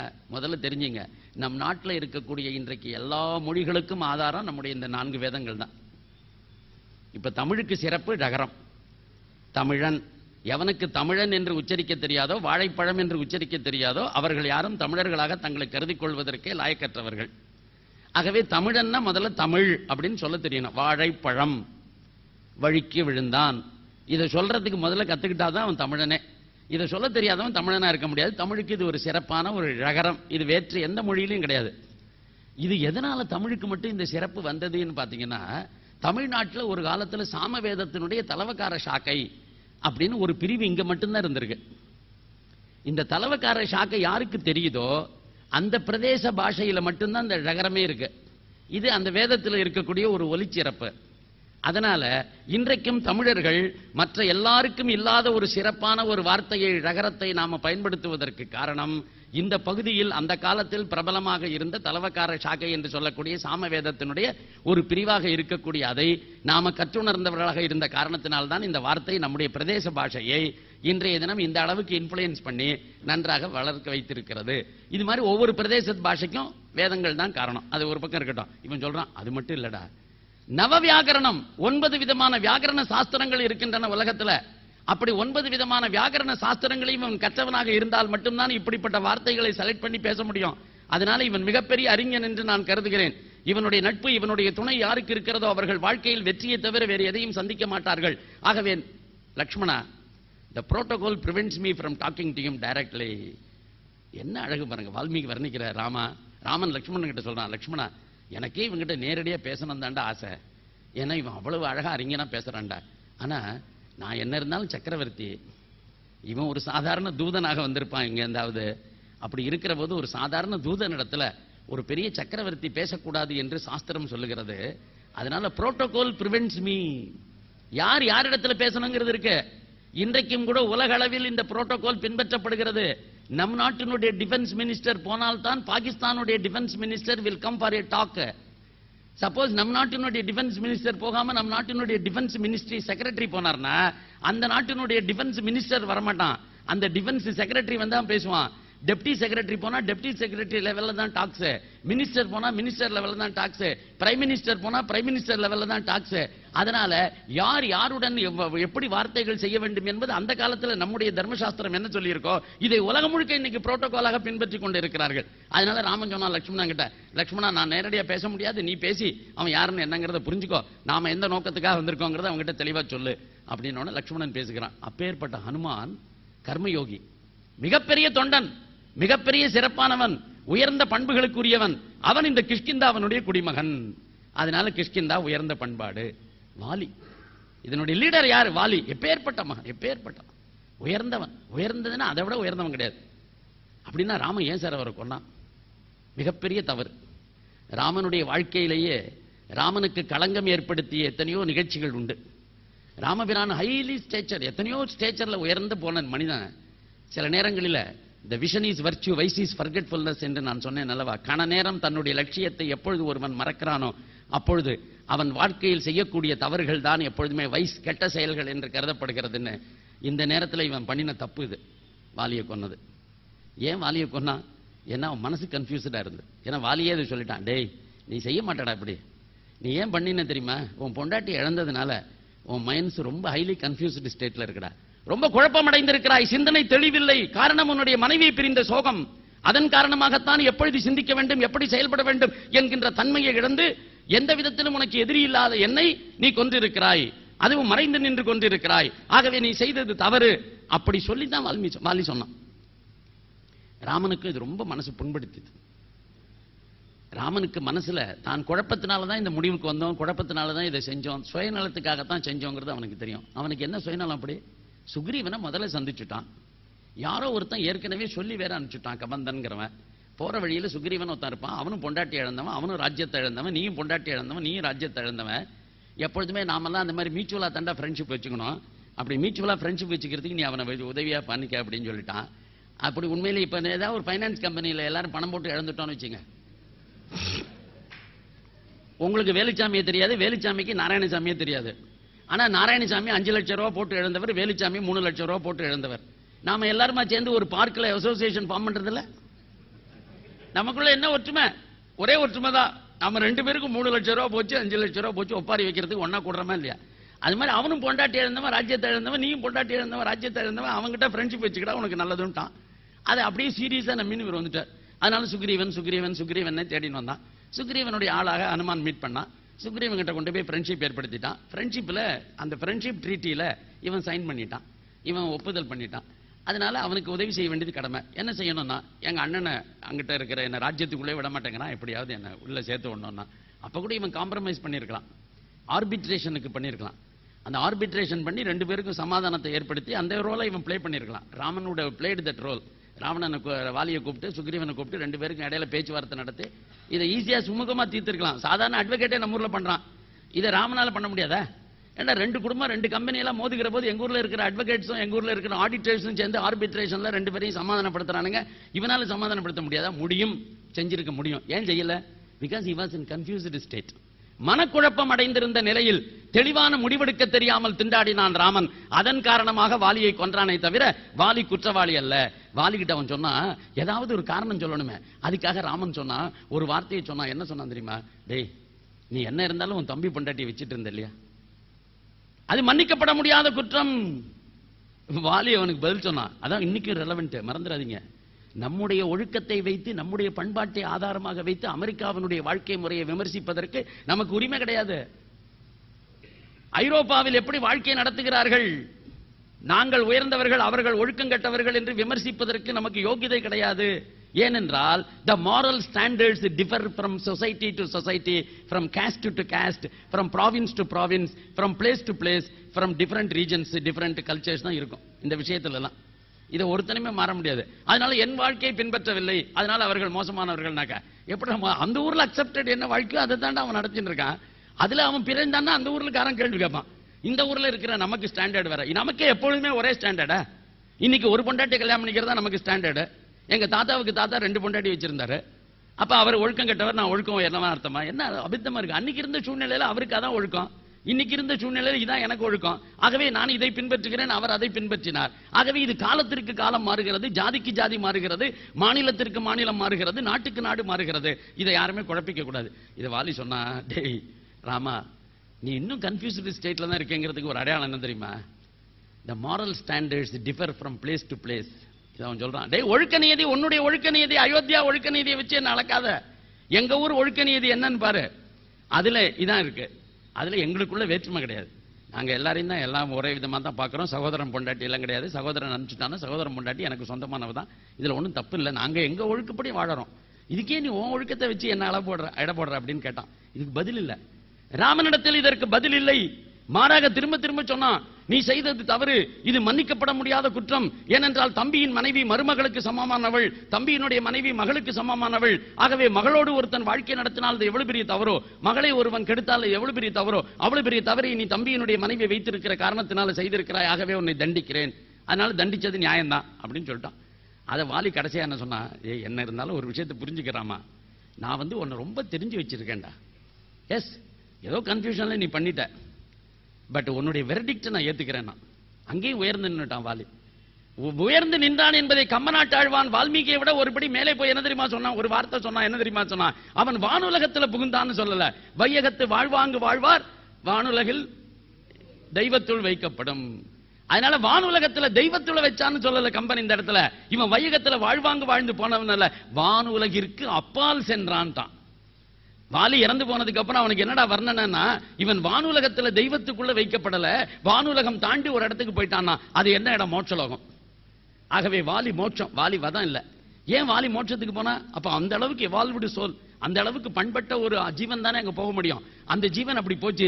அந்த ஜீவன் அங்கு போவதற்கு காரணமாக இருந்தவன் ராமபிரான். அதனால ராமபிரானை பார்த்து வாலி சொன்னான், அப்பா எனக்கு மோட்சலோகம் கொடுத்திருக்க, ரொம்ப நல்லவன் நீ, அதனால நீ சொன்ன வெர்டிக்ட் நான் ஏத்துக்கிறேன். நான் செஞ்சது தப்பாவே இருக்கட்டும், ஆனா ஒரே ஒரு விஷயம், தயவு செய்து என்கிட்ட கோபப்பட்டு ஆராயாமல் என்னை கொன்றது போல இந்த தம்பியை கொன்னுடாத. என் புள்ள அங்கதனை உங்ககிட்ட ஒப்படைக்கிறேன், அவனை பார்த்துக்கோ அப்படின்னு சொல்றான். அப்ப தாரை வந்தா, தாரை விழுந்து புலம்புகிறாள். புலம்புகிற போது வால்மீகி சொல்லுகிறார், தாரை இடத்துல நீ அழாதம்மா அப்படின்னு ராமன் உபதேசிக்க வந்தான். ராமன் கிட்ட அவ கேட்டா, டேய், நீ செய்ய வேண்டியது ஒன்னே ஒண்ணுதான் பாக்கி. கணவன் மனைவி 2 பேரையும் பிரிக்க கூடாது என்பது உனக்கு தெரியும் அல்லவா? அப்படி தெரிந்திருக்கக்கூடிய உனக்கு, நீ மனைவியை பிறந்து துயரப்படுகிறாய். மனைவியை பிறந்து துயரப்படுகிற உனக்கு அதன் காரணமாக என்னுடைய கணவரை கொலை செய்ய வேண்டிய நிர்பந்தம் ஏற்பட்டதை கொலை செய்து விட்டாய். நீ செய்ய வேண்டியது ஒன்னே ஒண்ணுதான். அது என்ன தெரியுமா? இப்ப வானுலகத்துக்கு அவன் தனியா போறான்டா, என்ன பிரிஞ்சு போறான். மனைவியை பிரிந்திருப்பது எவ்வளவு சோகம் என்று தெரிந்திருக்கிற நீ செய்ய வேண்டியதெல்லாம் ஒன்னே ஒண்ணுதான், என்னை அவனை சேர்த்து வச்சுடுறா, என்னை அவனை சேர்த்து வச்சிடும். அதுக்கு நீ செய்ய வேண்டியது என்ன தெரியுமா? இன்னும் ஒரு அம்பு இருக்கு இல்லையா உங்ககிட்ட, அந்த அம்பை என் மீது எய், என் மீது அந்த அம்பை எய்து என்னை கொலை செய். நான் உடனடியாக என் கணவன் இருக்கும் இடத்திற்கு போய் அவனுடைய சோகத்தை தவிர்ப்பேன். செய்தா ராமர் என்ன பதில் சொல்வார்? தலையை தொங்க போட்டு உட்கார்ந்து இருந்தார். உடனே அடுத்த கேள்வி கேட்டாவ, ஓ, பெண்ணை எப்படி கொலை செய்வது என்று தயங்குகிறாயோ, நீதான் பெண்ணை கொலை செய்வதில் பெரிய கெட்டிக்காரனாயிற்று. வால்மீகி தாரையினுடைய பேச்சு வலிமை, பண்பாட்டில் உயர்ந்தவர்கள் என்பதற்காக இந்த உதாரணத்தெல்லாம் சொல்லிட்டு இருக்கேன். தாரை கேட்கிறா, டேய், நீ என்ன பெண்ணுங்கிறதுனால என்ன கொலை பண்ண மாட்டேன்னு தயங்கிட்டு இருக்க? இல்லையடா, உன் வாழ்க்கையை நீ எப்படி தொடங்கினா ஞாபகம் இருக்கா? முதல்ல உனக்கு வில் பயிற்சி கொடுத்து, வில்லாற்றல் கொடுத்து, அந்த வில்லாற்றலை யாரிடத்தில் காட்டினாய்? தாடகை என்ற பெண்மணியின் இடத்தில் தானே காட்டினாய். ஒரு தாடகையை கொலை பண்ணி தானடா இன்னைக்கு பெரிய வில்லன், பெரிய வில்லாளின்னு காமிச்ச. அதனால உனக்கு போய் பொம்பளை கொலை பண்றதுங்கிறது ஒன்றும் பெரிய விஷயமே இல்லையே, கொலை பண்ணு, என்ன கொன்னுடு. ஓ, அப்படி மறுக்கிறியா? இவளே எல்லா பதிலும். அவன் பயமுடின்னு இருக்கான், அவன் ஒண்ணுமே பதிலே சொல்லல பாவம். இவ சொன்ன, ஓஹோ அப்படி செய்யறியா? ஒரு விஷயத்தை மட்டும் நான் சொல்றேன், நீ எந்த மனோநிலையில் வேண்டுமானாலும் என் கணவரை கொன்றிருக்கலாம், அப்படி கணவனை கொன்றதற்கு ஒரு நியாயம் கற்பிக்கலாம். அது என்னவென்றால், உன் மனைவியை தேடித் தருகிறேன் என்று சுக்ரீவன் உனக்கு சபதமிட்டு விட்டான். அந்த சபதத்தை நிறைவேற்றிக் கொள்வதற்காக அவன் கேட்டபடி வாலியை கொன்றிருக்கிறாய். ஆகவே வாலியை கொன்று சுக்ரீவனை நட்பாக்கிக் கொண்டு அதன் மூலமாக சீதையை அடையப் போகிறாய். சீதையை நீ அடைவ, அதுல ஒன்றும் சந்தேகம் இல்லை. ஆனா நான் ஒரு பத்தினி பொண்ணுடா, நான் ஒரு பத்தினி பொண்ணு. அதனால நான் ஒரு சாபம் கொடுக்கிறேன். எந்த பொண்டாட்டியும் ரொம்ப கஷ்டப்பட்டு இப்ப தேடி அவளை அடைய போகிறாயோ அந்த பொண்டாட்டியோட நீ ரொம்ப நாளைக்கு வாழ மாட்டடா, வாழ மாட்ட. அது இந்த தாரையினுடைய சாபமாக நீ ஏற்றுக்கொள்ளுன்னு சொல்ற. இந்த தாரை சாபம் உன் இடத்துல பலிக்கும். ராமபிரான் ஏத்துக்கிறார். நான் புரிந்து கொள்கிறேன் தாயே, புரிந்து கொள்கிறேன். நிச்சயமா என் வாழ்க்கையில் அப்படி வரும். நான் அதை ஃபேஸ் பண்ணித்தானே ஆகணும், வேற வழி. எதுக்காக சொல்றேன், நான் இவ்வளவு நான் சொன்ன இந்த வர்ணனை அத்தனை ராமாயணத்துக்காக இல்ல. இது அத்தனையுமே எதுக்கு என்று சொன்னால், கிஷ்கிந்தா சமுதாயம் அன்சிவிலைஸ்டு பட் ஹைலி கல்ச்சர்டு. அடுத்த சமுதாயம் எது? அயோத்தியா, கோசலா. அது எப்படி தெரியுமா? Highly civilised and highly cultured. ரொம்ப உயர்ந்த நாகரிகம், உயர்ந்த பண்பாடு. நாகரிகத்தில் சற்றும் சளைத்தவர்கள் அல்ல. Technologically advanced, scientifically progressed. உலகத்திலேயே மிகப்பெரிய செல்வ வளம் கொழித்த நாடு. கம்மநாட்டாழ்வார் இதை பல விஷயங்களில் வர்ணிக்கிறார், எப்படி இருந்தது என்று சொல்லி. இவர்களுக்கு ஒப்பாரும் இல்லை, மிக்காரும் இல்லை. அந்த அளவுக்கு கல்வியில் இருந்தது, எல்லாத்திலும் செல்வத்தில் இருந்தார்கள், அவ்வளவு உயர்ந்தது. ஆனால் இவர்கள் பண்பாட்டிலும் உயர்ந்து நின்றார்கள். What is the difference? இந்த மூன்று சமுதாயத்தில் அயோத்தியா சமுதாயம் உயர்ந்து நிற்பதற்கு என்ன காரணம்னா, அயோத்தியா சமுதாயம் உயர்ந்து நிற்பதற்கு காரணம், இவர்களுக்கு பண்பாட்டிற்கும் நாகரிகத்திற்கும் இடையிலே ஒரு போட்டி வருமானால், if science and technology is going to be a hindrance to the spiritual progress of even one individual in the society, this society will prefer only spiritual growth of the individual but not science and technology. இதான் முடிவு பண்ணான், வேற ஒண்ணுமே இல்லை. விஞ்ஞானமும் தொழில் முன்னேற்றமும் ஏதேனும் ஒரு தனி மனிதனுடைய ஆன்மீக முன்னேற்றத்திற்கு தடையாக இருக்குமானால், ஆன்மீக முன்னேற்றத்திற்கு தடையாக இருக்கக்கூடிய அந்த விஞ்ஞானம் எங்களுக்கு தேவையில்லை, அங்க தொழில் முன்னேற்றம் எங்களுக்கு தேவையில்லை என்று சொல்லி அதை ஒதுக்கிவிட்டு இவர்கள் தனி மனிதனுடைய ஆன்மீக முன்னேற்றத்திற்கு தான் முன்னுரிமை கொடுப்பார்கள். அதுதான் அயோத்தியா சொசைட்டியினுடைய சிறப்பு. வால்மீகி முடிச்சுடுறாருங்க. இது அப்படியே காந்தி எடுத்துக்கிறார். எப்பேற்பட்ட மனுஷன், எப்பேற்பட்ட மனுஷன். The man who had the insight into Ramayana. ராமாயணத்தை படிச்சு அதில் உள்ள இருக்கக்கூடிய பார்வை இருக்கு பாருங்க, அது முக்கியம். இப்ப ராமராஜ்யம் என்று அவர் சொன்னது என்ன தெரியுமா? ராமன் ஆண்ட ராஜ்யத்தை அவர் திரும்ப கொண்டு வரணும்னு சொல்லல. இந்த மூன்று சமுதாயங்களில் அயோத்தியா சமுதாயம் உயர்ந்து நிற்பதற்கு வால்மீகி ஒரு காரணம் சொன்னானே. பண்பாடு பெரிதா, நாகரிகம் பெரிதா, விஞ்ஞான முன்னேற்றம் பெரிதா, தொழில் முன்னேற்றம் பெரிதா, கல்வி முன்னேற்றம் பெரிதா, பொருளாதார வளம் பெரிதா, அல்லது இந்த எல்லா முன்னேற்றமும் தனி மனிதனுடைய ஆன்மீக முன்னேற்றத்திற்கு உதவுவதற்காகத்தான் இருக்கின்றன என்கின்ற அந்த கொள்கை பெரிதா, தனி மனிதனுடைய ஆன்மீக முன்னேற்றத்திற்கு இவைகள் தடையாக நிற்கும் என்று சொன்னால் இவைகளை தகர்த்தெறிந்து தனி மனிதனுடைய ஆன்மீக முன்னேற்றத்தை மட்டுமே கருத்தில் கொள்ளக்கூடிய அயோத்தியா மக்களாகத்தான் எங்களுடைய நாட்டில் சுதந்திரம் பெற்ற பிறகு பாரதத்தில் வாழக்கூடிய ஆட்சி அமையும், மக்கள் அமைவார்கள், ராஜ்யம் நடக்கும். அதற்கு பெயர் தான் ராமராஜ்யம். இப்ப உங்களுக்கு புரிஞ்சிருக்கும்னு நினைக்கிறேன். இப்ப ராமராஜ்யம் ராமராஜ்யம்னா ராமர் காலத்துக்கு நாம போறது இல்ல. அந்த காலத்துல போய் அதே மாதிரி அந்த மாட்டு வண்டியில போடுறதுக்காக இல்ல, டெக்னாலஜி வேண்டான்னு சொல்றதுக்கு இல்ல, சயின்ஸ் வேண்டான்னு சொல்றதுக்கு இல்ல. அந்த காலத்தில் இருக்கிற கம்யூனிஸ்டுகள் இவர்கள் பூர்ஷ்வா என்று வர்ணித்தார் காந்திஜிய. அவர்கள் பிற்போக்குவாதி என்று வர்ணித்தார்கள். ஏன்? அவர் கூடவே இருந்து அவருடைய வாழ்க்கையில் அவருக்கு பின்னால இவர்தான் என்னுடைய சீடர் என்பதாக சொல்லி ராஜ்யத்தை ஆள்வதற்கு தகுதி படைத்தவர் என்று ஜவஹர்லால் நேருவை சுட்டிக்காட்டினாரே. அந்த ஜவஹர்லால் நேருவே காந்தியை புரிந்து கொள்ளவில்லை. காந்தியை புரிந்து கொள்ளல. காந்தி காட்டிய பாதை வேறு, ஜவஹர்லால் நேரு நம் நாட்டை இட்டு சென்ற பாதையே வேறு. காந்தி காட்டிய பாதையில் இந்த தேசத்தை ஜவஹர்லால் நேரு நடத்தி சென்றிருந்தால் இன்றைக்கு இந்த தேசத்திற்கு பல தொல்லைகள் இருக்காது. காந்திஜி என்ன விரும்பினார் தெரியுமா? the standard of life of the human being should be developed. நம்முடைய வாழ்க்கை தரம் உயர வேண்டும் என்று சொன்னார். ஆனால் இவரும் சொன்னார், we will improve the standard of living of the people. இந்த ரெண்டுக்கும் அடிப்படையில் ஒரு வித்தியாசம் இருக்கு. என்னுடைய ஸ்டாண்டர்ட் ஆஃப் லிவிங் இம்ப்ரூவ் பண்ணணும்னு நேரு விரும்பினார். என்னுடைய வாழ்க்கையின் தரம் உயர்ந்து நிற்க வேண்டும் என்று காந்திஜி விரும்பினார். இந்த வாழ்க்கையின் தரத்தை உயர்த்துறேன்னு இப்ப நேரு பண்ணாரு. அது என்னன்னு கேட்டீங்கன்னா, என்னுடைய ஆசைகளை அதிகரிக்க செய்தார், என்னுடைய தேவைகளை அதிகரிக்க செய்தார். அதாவது அவருடைய கற்பனையில் என்ன இருந்ததுன்னா, நாடு விடுதலை பெற்றதுக்கு அப்புறம் சைக்கிள் வச்சிருக்கிறவன் ஸ்கூட்டர் வச்சுக்கணும், ஸ்கூட்டர் வச்சுக்கிறவன் கார் வச்சுக்கணும், கார் வச்சிருக்கிறவன் விமானம் வச்சுக்கணும், இப்படி முன்னேறிக்கிட்டே இருக்கணும். இதுக்கு பேர் தான் முன்னேற்றம், இதுக்கு பேர் தான் வாழ்க்கை தரம் உயர்வது. 100 ரூபாய் சம்பாதிக்கிறோம் 500 ரூபாய் சம்பாதிக்கணும், 500 ரூபாய் சம்பாதிக்கிறோம் 1000 ரூபாய் சம்பாதிக்கணும், 1000 ரூபாய் சம்பாதிக்கிறோம் 10000 ரூபாய் சம்பாதிக்கணும். இப்படி வாழ்க்கையில எல்லாருடைய தரத்தையும் நான் உயர்த்துவேன். இது நேரு போட்ட பிளான். காந்தி போட்ட பிளான் என்ன? அவன் 100 ரூபாய் சம்பாதிச்சாலும் சரி, 5000 ரூபாய் சம்பாதிச்சாலும் சரி, 500 ரூபாய் சம்பாதிச்சாலும் சரி, நல்லவனாக இருப்பான், தேவைகளை குறைத்துக் கொண்டு வாழ்வான், எளிய வாழ்க்கை வாழ்வான், உயர்ந்த வாழ்க்கை வாழ்வான், நல்லவனாக இருப்பான், எல்லோருக்குமே அன்புடையவனாக இருப்பான். அப்படிப்பட்ட மனிதர்களை உருவாக்குவதற்கு பெயர் தான் இவர் சொன்ன ராமராஜ்யம். இப்ப என்னாச்சு? நேரு சொன்னபடி எல்லாரும் உயர்ந்துட்டாங்களா? ஆனா அவர் போட்ட பாதையில ஒண்ணு புரிஞ்சுட்டோம். ஓ, வாழ்க்கையில முன்னேறதுன்னா சைக்கிள் வச்சிருக்கிறவன் ஸ்கூட்டருக்கு வரணும். அதனால இப்ப சைக்கிள் வச்சிருக்கிறவன் ஸ்கூட்டர் வச்சுக்கணும்னு ஆசைப்படுறான். இந்த ஆசையை வளர்த்து விட்டது நேரு. இதான் வாழ்க்கையினுடைய குறிக்கோள் என்று சொல்லிக் கொடுத்தவர் நேரு. இது ஈஸியா நமக்கு புரிஞ்சிருச்சு, அதனால அதன் பின்னாடி போயிட்டோம். ஆனா ஒரு விஷயத்தை மறந்துட்டோம். எனக்கு சைக்கிள் ஸ்கூட்டரா மாறுறதுக்கு ரெகுலர் மீன்ஸ்ல வழி இல்லைன்னாக்க, என்னுடைய சம்பளத்தினால அதை அடைய முடியலைன்னாக்க, கிம்பளம் வாங்கியாவது, லஞ்சம் வாங்கியாவது, ஊழல் செய்தாவது என்னுடைய சைக்கிளை ஸ்கூட்டராக மாற்றிக்கொள்ள வேண்டும் என்கின்ற நிலைக்கு நான் தள்ளப்பட்டு இருக்கிறேன். இதுதான் காந்திஜி கண்ட வாழ்க்கைக்கு இவருக்கும் உள்ள வித்தியாசம். காந்திஜி கண்ட ராஜ்யத்தில் ஸ்கூட்டர் இருந்தாலும் சரி, ஸ்கூட்டர் இல்லைனாலும் சரி, சைக்கிள் இருந்தாலும் சரி, சைக்கிள் இல்லைனாலும் சரி, நாம எல்லாரும் நல்லவர்களாக இருப்போம். இதுக்கு என்ன காரணம்னு கேட்டீங்கன்னா, நம்ம ஊர்ல ஒரு எக்கனாமிக் பாலிசி ஒண்ணு உண்டு. அது என்னன்னு கேட்டீங்கன்னா, தர்மார்த்த காம மோட்சம்னு பேரு. சதுர்வித புருஷார்த்தங்கள் அப்படின்னு நம்ம இந்த வார்த்தையே இப்ப பல பேருக்கு தெரியாது. உண்மையிலேயே ஒரு ஊர்ல நான் 2.5 மணி நேரம் இந்த சதுர்வித புருஷார்த்தம்ங்கிற டாபிக்ல மட்டும் கும்போணத்துல பேசினேன். அவங்க யாருக்குமே சதுர்வித புருஷார்த்தம்னா என்னன்னு தெரியல. இதே போல ஒரு சின்ன அரங்கு தான், அந்த அரங்கு முழுக்க இதே போல மக்கள் உட்கார்ந்து இருந்தாங்க. அவங்க எல்லாரும் சொன்னாங்க, தர்மார்த்த காம மோட்சத்தை நாங்கள் புரிந்து கொண்டோம், அறம்பொருள் இன்பம் வீடு அப்படின்னா என்னன்னு. இது கைட்லைன், நம்முடைய எக்கனாமிக் பாலிசிக்கு கைட்லைனே இதுதான். நமக்கு பொருளாதார கொள்கைக்கு அரசாங்கம் பின்பற்ற வேண்டியது இதுதான். அப்படின்னா என்ன அர்த்தம்னாக்க, பொருள் வாழ்க்கைக்கு தேவை. இந்த பொருளை எதுக்காக ஈட்டுறோம்? இன்பம் அடைவதற்காக ஈட்டுகிறோம். சந்தோஷமா இருக்கணும், இது மனிதன் வாழ்க்கையில எதிர்பார்க்கிற ஒன்று. எல்லாரும் சந்தோஷமா இருக்கணும்ங்கிறாங்க. அப்படி சந்தோஷமாக இருப்பதற்கு பொருள் தேவை.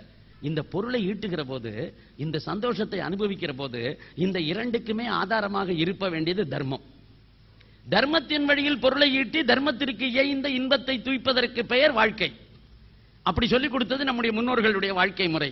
அதனால என்னன்னு கேட்டீங்கன்னா, தர்மத்திற்கு இயைந்த பொருள் ஈட்டுறது, அந்த தர்மத்திற்கு இயைந்த அனுபவத்தை தூய்க்கிறது. ஏன்னா பகவத்கீதையில் கிருஷ்ணன் சொல்லிட்டான், தர்ம அவிர்த காமோஸ்மி பரதர்ஷப.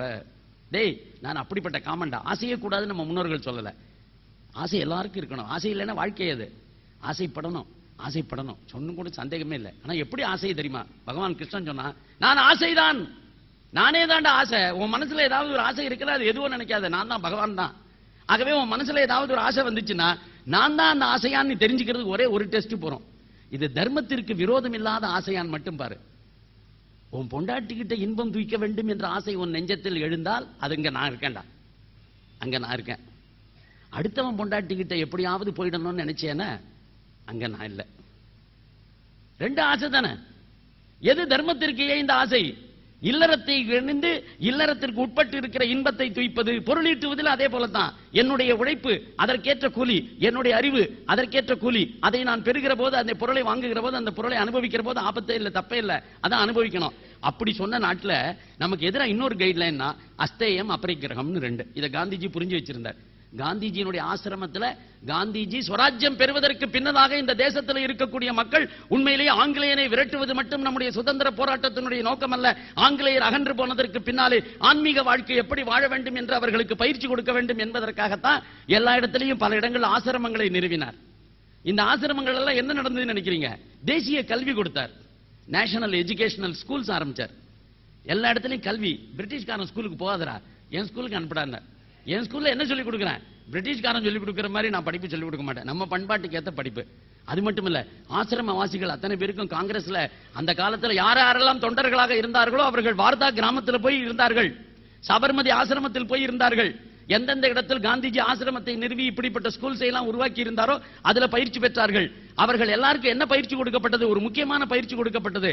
காலம்பரை எழுந்த உடனே ஈசாவாசிய உபனிஷத், மத்தியானம் சாப்பாட்டுக்கு முன்னாடி விஷ்ணு சஹஸ்ரநாமம், பகவத்கீதையினுடைய 12வது சாப்டர். இதை ஒப்பிக்க வேண்டியது ஆசிரமத்தில் இருக்கிற அத்தனை பேருக்கும் கடமை. அதனால எல்லாருக்கும் ஈசாவாசிய உபனிஷத் மனப்பாடம். மத்தியான வேளையில எப்பயாவது டைம் இருந்தாக்க மகாத்மா காந்தியடிகள் ஈசாவாசிய உபனிஷத்துக்கு அர்த்தம் சொல்லி விளக்கம் சொல்லுவார். வினோபாபாவே இந்த விஷ்ணு சஹஸ்ரநாமத்துக்கு அர்த்தம் சொல்லுவார். பகவத்கீதையில 12வது சாப்டர் பக்தி யோகம். இந்த 3 தெரியணும்னு நினைச்சார். இந்த 3 எல்லாருக்கும் தெரியணும். தன்னுடைய ஆசிரமத்தில் சாப்பாட்டுக்கு முன்னாடி இதெல்லாம், இதை பாடணும், அதை பாடணும், இந்த மாதிரி பல விஷயங்கள் பண்ணார். இதெல்லாம் பண்ணினா எளிமையான வாழ்க்கை. இதுல 2 விஷயம், அஸ்தேயம் அபரிக்கிரகம். அஸ்தேயத்துக்கும் அபரிக்கிரகத்துக்கு என்ன வித்தியாசம்? அஸ்தேயம் என்பது அடுத்த வீட்டுக்காரனிடத்தில் இருக்கக்கூடிய பொருள் எனக்கு கிடைக்க வேண்டும் என்று ஆசைப்படுவது தவறு. அதுக்கு பேர் அஸ்தேயம். அடுத்தவன் பொருளுக்கு ஆசைப்படாத. இப்ப நம்ம எல்லாருமே எதனால வாழ்க்கையில திண்டாடுகிறோம்? அடுத்த வீட்டுக்கு டிவி வந்துருச்சு, அடுத்த வீட்டுக்கு ஃப்ரிட்ஜ் வந்துருச்சு, அடுத்த வீட்டுக்கு கார் வந்துருச்சு. நானோ காருக்கு புக் பண்ணிட்டாங்களாமே அடுத்த வீட்டுல. நீங்க எப்ப புக் பண்ண போறீங்க? அதான அடுத்த கேள்வி நம்ம வீட்டுல. அதனால அவன் நானோ காருக்கு எப்ப புக் பண்ணிட்டானோ அதுவே மார்ச்ல தான் டெலிவரி ஆக போகுது. அப்படின்னா நீங்க என்ன புக் பண்ண லேட் பண்ணீங்கன்னா அடுத்த மார்ச்சுக்கு போயிடும். அதனால முதல்ல போய் புக் பண்ணுங்க, எப்படியாவது இந்த மார்ச்சுக்குள்ள நம்ம வாங்கிடணும். அப்படி சொல்லக்கூடிய டெண்டன்சி இருக்கு இல்லையா, இது அஸ்தேயம். அடுத்த வீட்டுல இருக்கு, அது எனக்கு கிடைக்கணும் அப்படின்னு நினைச்சாலே பாவம். மறந்துடாதீங்க. அடுத்தவன் கழுத்தில் ஒரு சங்கிலி போட்டிருக்கான், அந்த சங்கிலி எனக்கு இருந்தா எவ்வளவு நன்னா இருக்கும் அப்படின்னு நினைச்சாலே பாவம். அதை கவரவே வேண்டாம். திருட்டு என்பது அவனிடத்துல போய் அதை கையை பிடிச்சி இழுத்து அந்த சங்கிலி அறுக்கிறதுக்கு பேரு திருட்டு இல்ல. திருட்டு எப்பொழுது தொடங்குகிறது தெரியுமா? இவ கழுத்துல இருக்கிற இவ மூக்குல இருக்கிற மூக்குத்தி, சிச்சி இந்த மூக்குஜிக்கு இந்த மூக்குத்தி வேற கேடுக, இந்த மூக்குத்தி மட்டும் நான் போட்டிருந்தேன்னா இந்த கிளி மூக்குக்கும் நல்லா இப்படி நீளமான மூக்கு எனக்கு அழகான மூக்கு ஆண்டவன் படைச்சிருக்கான், இதுல இந்த மூக்குத்தி வைர மூக்குத்தி இருந்தா என்ன அழகா இருக்கும். இவளுக்கு சப்ப மூக்கு, இதுக்கு ஒரு மூக்குத்தி வேற கேடு. ஆனா அவ புருஷன் பண்ணி போட்டிருக்கானே, என் புருஷன் பண்ணலையே அப்படின்னு எவ்வளவு ஒருத்தி நினைச்சிட்டாள்னா அதுவே உண்மையிலேயே மிகப்பெரிய திருட்டான். ஆகவே அஸ்தேயம், அது கூடாது. அபரிக்கிரகம்னா என்ன அர்த்தம்? என்னுடைய தேவை, என்னுடைய சம்பாத்தியத்திலேயே நானே சம்பாதிச்சு என்னுடைய விஷயத்தை அடுத்தவங்களை பார்த்து ஒண்ணுமே நான் ஆசைப்படவே இல்லை. என் அளவிலேயே கூட எவ்வளவு குறைக்க முடியுமோ அவ்வளவு குறைச்சுப்போமே. நம்மள்ட்ட 2 பேனா இருந்தா போருமா, 2 பேனா, 5 சட்டை இருந்தா போருமா, 5 சட்டை. ஒரு இடம் வாழறதுக்கு ஒரு 690 சதுர அடி, 700 அடி அல்லது 1000 அடி ஏதோ ஒண்ணு முடிவு பண்ணோம். அதுக்கு போறோம், அதுக்கு மேல வேண்டாம். 10 வீடு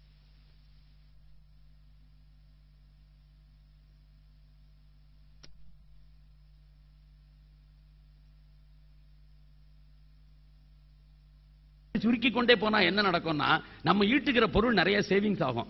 அப்படி சேவிங்ஸ் எதனாலடான்னா இந்த சேவிங்ஸை பயன்படுத்தி உலகத்திற்கு நம்ம பண்ணலாம். இப்ப நான் இன்னொரு 10 நிமிஷத்துல முடிச்சிருவேன், கவலைப்பட வேண்டாம் நீங்க. அதனால இந்த பொருளை ஈட்டுகிற போது இந்த பணம் சேரும் இல்லையா, இந்த பணத்தை எப்படி செய்யணுங்கிறதுக்கு இப்ப கிவிங் என்ன, இப்ப ஒரு வாரம் இந்த வாரம் கொண்டாடுறாங்க என்னது 27ஆம் தேதி தொடங்கி வரக்கூடிய 3ஆம் தேதி வரைக்கும் 4ஆம் தேதி வரைக்கும் த ஜாய் ஆஃப் கிவிங். இதுக்கு பேர் தெரியுமில்ல, இந்த வாரத்துக்கு என்ன பேரு? அதாவது அடுத்தவர்களுக்கு கொடுத்து இன்பம் துய்ப்பது எப்படி என்று நமக்கு கற்றுக் கொடுப்பதற்காக உலக அளவில் ஒரு பெரிய வாரம். இது நமக்கு கற்றுக் கொடுக்க வேண்டாம். ஏன்னா உலகத்துக்கே நாம இதைத்தான் கற்றுக் கொடுத்திருக்கோம், உலகத்துக்கே நாம தான் இதை கற்றுக் கொடுத்திருக்கோம். ஆகவே நம்மிடத்துல இந்த தேவைகள் குறைந்து அடுத்தவன் பொருளுக்கு ஆசைப்படலைன்னா என்னுடைய சம்பளத்துல என்னுடைய வருமானத்துல என்னுடைய தேவைகள் ரொம்ப குறைஞ்சு போச்சுன்னா செலவு குறையும், செலவு குறைஞ்சு போச்சுன்னா பணம் எல்லாம் மிச்சமாயிடும், பணம் மிச்சமாச்சுன்னா தர்ம காரியங்கள் பண்ணலாம். இந்த ஊர் நல்லா இருக்கணும், என்னை சுற்றி இருக்கிறவர்கள் நல்லா இருக்கணும், அப்படிப்பட்டவர்களுக்கெல்லாம் நான் எதையும் வாரி வழங்க முடியும். அப்படி வாரி வழங்கினால் அதில் தானடா இன்பம் இருக்கிறது. இது நம்முடைய தர்மசாஸ்திரம் சொல்லி இருக்கு, நம்ம தர்மசாஸ்திரம் சொல்லி இருக்கு. பிருகதாரண்யக உபனிஷத்துல பிரஜாபதிங்கிற பிரம்மாவுக்கு பேரு. அந்த பிரம்மா முன்னாடி தேவர்கள், அசுரர்கள், மனுஷர்கள் 3 பேரும் ஒரே நேரத்தில் சைமல்டேனியஸ்லி அட்வைஸுக்கு வந்துட்டான். இது ரொம்ப ரேர் இவெண்ட். அந்த மாதிரி சாதாரணமா 3 பேரும் சேர்ந்தே வரமாட்டானுங்க. ஒரு நேரத்தில் வந்துவிட்டான். பிரஜாபதிக்கு சந்தேகம், எதுக்கப்பா எல்லாரும் சேர்ந்து வந்திருக்கீங்கன்னார். வேற ஒண்ணும் இல்லை, உங்கள்கிட்ட ஒரு அட்வைஸ் வாங்கலான்னு பார்த்தோம். 3 பேருக்கும் அட்வைஸ் வேணுமான்னு கேட்டார். ஆமா, எங்க 3 பேருக்குமே அறிவுரை வேணும் அப்படின்னாங்க. அப்படின்னா ஒண்ணு செய்ப்பா, நான் 3 பேருக்கும் சேர்ந்து ஒரே ஒரு சிலபிள் தான் சொல்லுவேன், ஒரு எழுத்து தான் உங்களுக்கு உபதேசிப்பேன், அந்த எழுத்துக்கு அர்த்தம் பண்ணி கொள்ளணும் நீங்க தான். உங்களுக்கு நான் என்ன உபதேசம் பண்ணேன் உங்க வாயிலிருந்து நான் கேட்க விரும்புறேன் அப்படின்னு சொல்லிட்டு கொஞ்ச நேரம் கண்ண மூடி இருந்துட்டு பிரம்மா என்ன பண்ணாரு, த அப்படின்னார். This is the single syllable, ஒரே ஒரு வார்த்தை த, அதுக்கு மேல ஒண்ணுமே சொல்லல. இப்ப உடனே அசுரர்களை பார்த்து கேட்டார், அப்பா நீங்க புரிஞ்சுக்கிட்டீங்களா? என்ன புரிஞ்சுக்கிட்டீங்க? என்ன அட்வைஸ் நான் கொடுத்திருக்கேன்? நன்றாக புரிந்து கொண்டோம். அசுரர்கள் சொன்னார்கள், என்ன புரிந்து கொண்டீர்கள்? த என்ற அர்த்தத்துக்கு என்ன அர்த்தம்? வார்த்தைக்கு அர்த்தம் என்ன தெரியுமா? தயத்துவம் என்று அர்த்தம். நாங்களாம் ரொம்ப கொடுமை பண்றவங்க, உலகத்துல இருக்கிற எல்லாருக்கும் துன்பத்தையே கொடுத்து கொண்டு இருக்கிறோம். அதனால நீங்க கொடுத்த அட்வைஸ் என்ன தெரியுமா? தயை, அடுத்தவர்களிடத்தில் தயத்துவத்தோடு தயையோடு நடந்து கொள், எல்லாருக்கும் அன்பா இரு, எல்லாத்தையும் கருணை காட்டு அப்படின்னு சொல்லிருக்கீங்க. இதை புரிந்து கொண்டோம் நாங்க. வெரி குட், சரியா புரிஞ்சுக்கிட்டீங்க அப்படின்னு சொல்லி தேவர்களை பார்த்தார். நீங்க புரிஞ்சுக்கிட்டீங்களா? புரிஞ்சுக்கிட்டோம். என்ன புரிந்து கொண்டீர்கள்? தாமியத, இதே தாங்கிற வார்த்தை தான், அதுக்கு தாமியத அந்த அர்த்தத்தை புரிஞ்சுக்கிட்டோம். தாமியத என்றால் என்ன அர்த்தம்? புலன் கட்டுப்பாடு. நாங்கள் புலன் இன்பங்களிலேயே இன்பம் காணுகிறவர்கள்.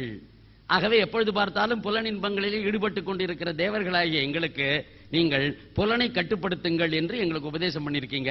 இந்த 5 புலன்களை நாங்க கட்டுப்படுத்தி வாழணும் அப்படிங்கறத எங்களுக்கு உபதேசம். வெரி குட், நல்லா கத்துட்டு இருக்கீங்க. அடுத்தாப்புல மனிதர்களை பார்த்தார். நீங்க என்ன புரிஞ்சுக்கிட்டீங்க? கரெக்டா புரிஞ்சுக்கிட்டோம். தாங்கிற சிலபலுக்கு தத்த என்று பொருள். அப்படின்னா அடுத்தவர்களுக்கு கொடு அப்படின்னு அர்த்தம். ஏனென்றால் கொடுக்காதவன் மனுஷன் ஒருத்தன் தான். அதனால மனிதர்களுக்கு புரிஞ்சுதான். எங்களுக்கு அடுத்தவங்களுக்கு கொடுக்கறதுனாலே மனசு வராது. அதனால அடுத்தவர்களுக்கு கொடுத்து பழக வேண்டும் என்று நீங்கள் உபதேசம் பண்ணினீர்கள். அடுத்தவர்களுக்கு கொடுக்கணுங்கிறது எங்க உபதேசம். சரியாக புரிந்து கொண்டீர்கள், பின்பற்றுங்கள் அவங்களை அனுப்பிச்சுட்டார். இது பிருகதாரண்ய உபநிஷத்துல ஒரு சின்ன இடத்துல வருது, ஒரு பாட்டுல. இப்ப இதுக்கு விளக்கம் எழுதுகிறார் ஆதிசங்கரர். ரொம்ப வருஷத்துக்கு அப்புறம் பிருகதாரண்ய உபநிஷத்துக்கு பேருரை எழுதுகிறார் அவர். அப்படி பேருரை எழுதுகிற போது ஆதிசங்கரர் என்ன எழுதியிருக்கிறார் தெரியுமா? இது ஏதோ அசுரர்களுக்கும் தேவர்களுக்கும் மனிதர்களுக்கும் தனித்தனியாக கொடுத்த உபதேசம் அல்ல, இது அத்தனையுமே நமக்கு கொடுக்கப்பட்ட உபதேசம் அப்படின்னு சொல்லிட்டு, இந்த மூன்றுமே நமக்கு தான் கொடுக்கப்பட்டிருக்கிற உபதேசம். அது என்னன்னு கேட்டா, வாழ்க்கையை தொடங்குகிற போது அடுத்தவர்களிடத்தில் அன்போடு தயையோடு வாழ்வதற்கு நாம கற்றுக்கொள்ளணும்.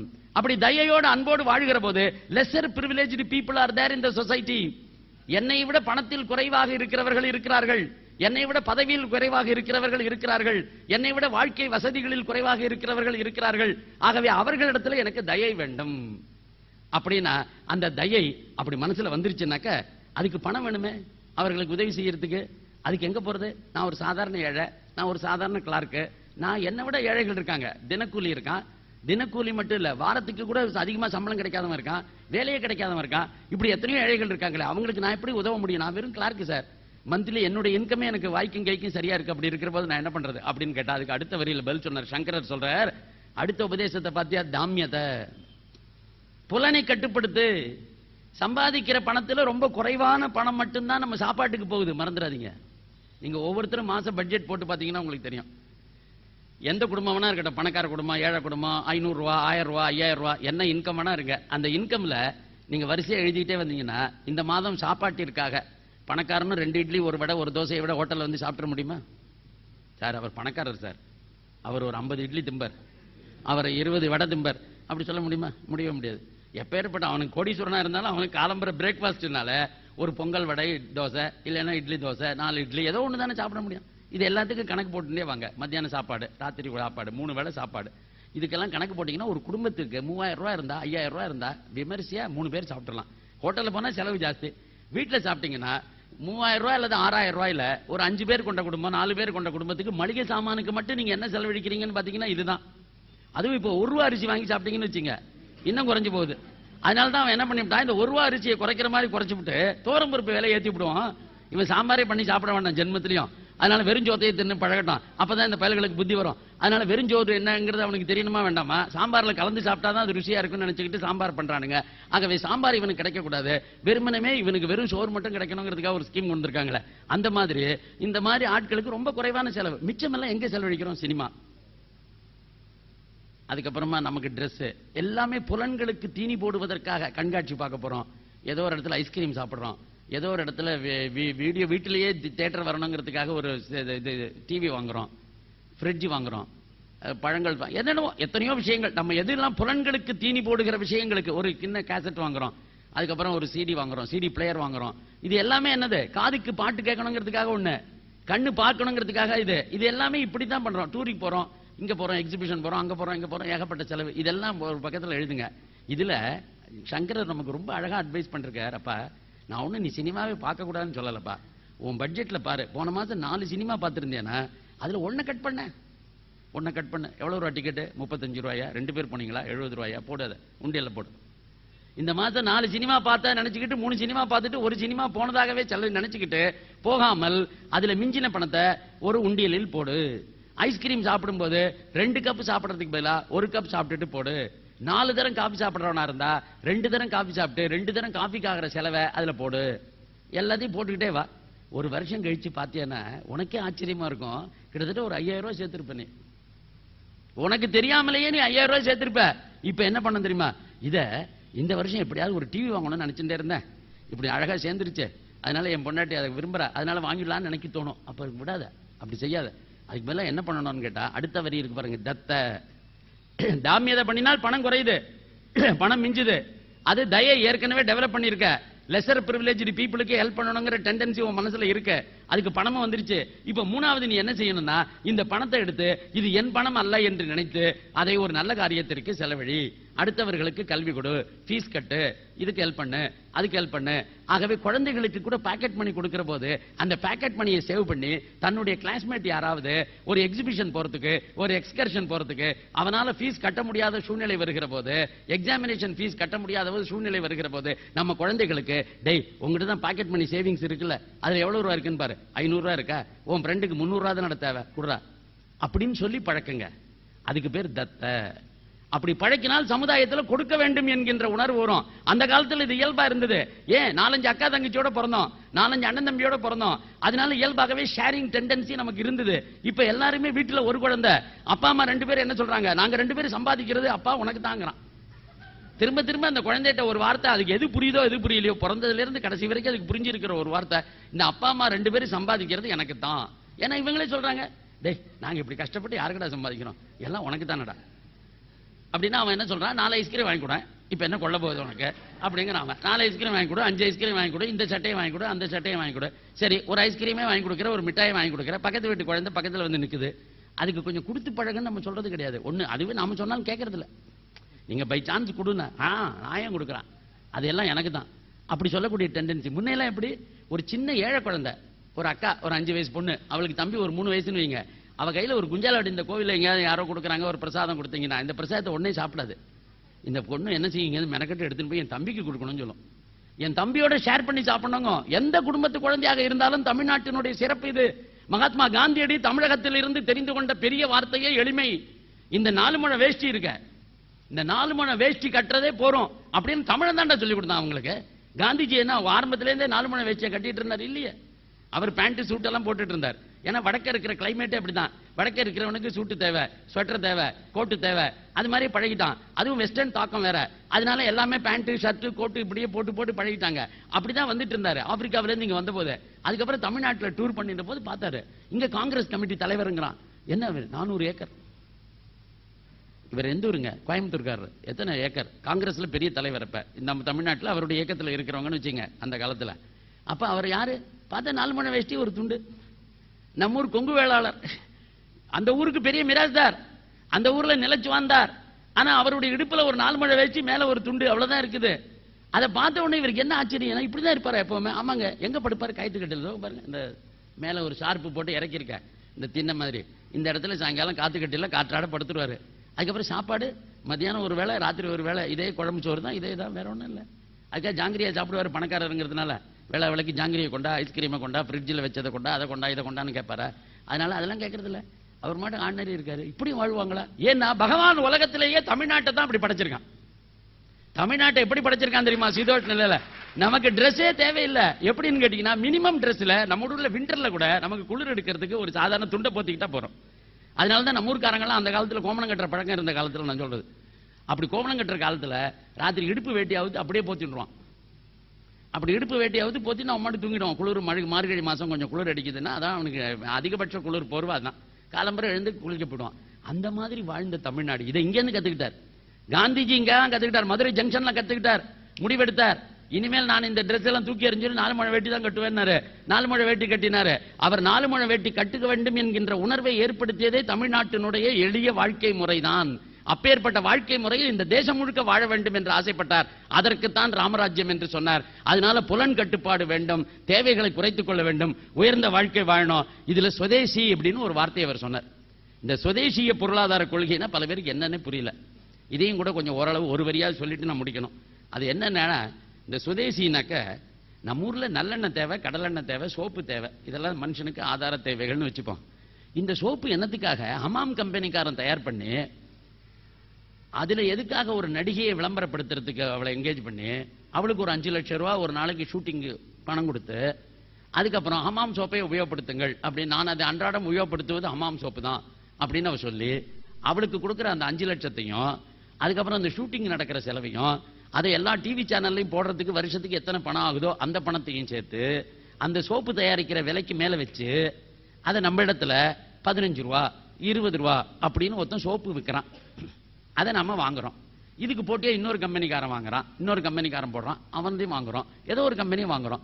இப்ப பொருளாதார கொள்கை சுதேசிய பொருளாதாரத்தை நாடு கடைபிடிக்கணும்னா காந்திஜி என்ன விரும்பினார்னா, இந்த சோப்பு கம்பெனிக்கு ஆல் இந்தியா அளவில் அனுமதி கொடுக்காதே. ஹமாம் சோப்பு எல்லா இடத்துலயும் பண்ணக்கூடாது. டே, எங்க ஊர்ல மசாலா வீட்டுல தயாரிக்கிற பொருள்டா, இதுக்கு என்ன பெரிய விளம்பரம் தேவையா? எங்க ஊர்ல மிளகாப்பொடி தயார் பண்றதுக்கு வீட்டுல தயார் பண்ண வேண்டிய விஷயம், இதுக்கு போய் ஒரு ஆல் இந்தியா கம்பெனியா, அதுக்கு ஒரு ஆல் இந்தியா விளம்பரமா, அது எல்லா இடத்துலயும் மார்க்கெட்டிங்க? No, the soap will be limited only to the district concerned or the village concerned or the ஒன்றியம் concerned. அந்த பஞ்சாயத்து யூனியன்ல மட்டும்தான் இந்த ஊர்ல தயார் பண்ற சோப்பு போகணும் சொல்லிடு. அப்ப ஊருக்கு ஒன்றியத்துக்கு ஒரு சோப்பு தயாரிக்கிற கம்பெனி இருக்கும். அவனுக்கு ப்ரொடக்ஷன் காஸ்ட் ரொம்ப கம்மி. அவனுக்கு இந்த விளம்பரம் எல்லாம் தேவையில்லை. டிவி சேனலுக்கு போக வேண்டாம், நடிகையை பார்த்து என்கேஜ் பண்ண வேண்டாம், விளம்பரப்படுத்த வேண்டாம், காம்படிஷன் இல்ல. இவன் ஏரியாவில் இவன் தான் சோப்பு. இவன் சோப்பு தான் எல்லாரும் என்னத்தை பண்றான்? சோப்புல எண்ணெயை சேர்த்து வச்சு தயார் பண்றதுக்கு பேர் சோப்பு. இதுக்கு ஃபார்முலா ஒண்ணுதான். இதுல என்ன பெரிய விஷயம்? நீ என்னத்துக்காக போடுற? ஒரு அழகான கவர் போடுற, மார்க்கெட்டிங் பண்ற, என்கேஜ் பண்ற, டிவியில விளம்பரப்படுத்துற, ஏசி ஹோட்டல்ல ரூம் போடுற, இது எல்லாத்தையும் சேர்த்து சாதாரண மனிதன் பயன்படுத்துகிற சோப்புல அவனுக்கு இந்த சார்ஜஸ் கூட்டுற. இது மாதிரி நல்லெண்ணெய், இதயம் நல்லெண்ணெய் ஆல் இந்தியா லெவலில் மார்க்கெட்டிங் சார்ஜ். ஏன் நீ நல்லெண்ணெய் எங்க ஊர்ல செக்கில் ஆட்டுவான்டா? இதை விட வேடிக்கை என்ன தெரியுமா? ஒருத்தன் இந்த பத்ரான ஒருத்தர் இருந்தான், பேண்ட் பாக்ஸ்னு ஒரு கம்பெனி நடத்தினான். உங்களுக்கு தெரியுமா தெரியாதோ? இப்ப நடக்குதா என்னன்னு கூட எனக்கு தெரியாது. ரொம்ப வருஷத்துக்கு முன்னாடி பாம்பே பேண்ட் பாக்ஸ்னு ஒருத்தன். அவன் என்னன்னு கேட்டீங்கன்னா, உலகம் முழுக்க நான் தான் வண்ணானா இருப்பேன்ட்டான். எல்லார் துணியும் நான் தான் வெளுக்கேன். அதனால இந்த பேண்ட் பாக்ஸ் கம்பெனிக்கு பிரான்ச் வேற ஊருக்கு. அதாவது பேண்ட் பாக்ஸ்ல போட்டு, அதாவது பேண்ட் பாக்ஸ் எங்க ஊர்ல வண்ணார் வந்து வெளுத்து கொடுக்கிற பொருள்டா அது. எங்க ஊர்ல 10 வீட்டுல துணி எடுத்து அவர் வெளுத்து எனக்கு கொடுக்கும் போது அவர் மொத்தம் 50 பைசா வாங்கிட்டு இருந்தார் ஒரு துணிக்கு. அது மட்டும் இல்ல, எங்களுக்கும் அவருக்கும் ஒரு உறவு இருந்துச்சு. அந்த உறவு என்னன்னா, அவர் துணி துவைக்கிற ஆளா நான் அவரை பார்க்கல, அவர் என்ன எஜமானனா பார்க்கல. அவரும் என்ன பார்த்தாரு, நம்ம ஊர் ஆளுன்னு எங்கிட்ட ஒரு அன்பு இருந்துச்சு, எனக்கு அவர் மேல அன்பு இருந்துச்சு. அதனால இந்த துணி துவைக்கிற ஒரு குடும்பத்துல ஒரு நல்லது பொல்லாதுன்னு நான் பங்கெடுத்துக்கிட்டேன்.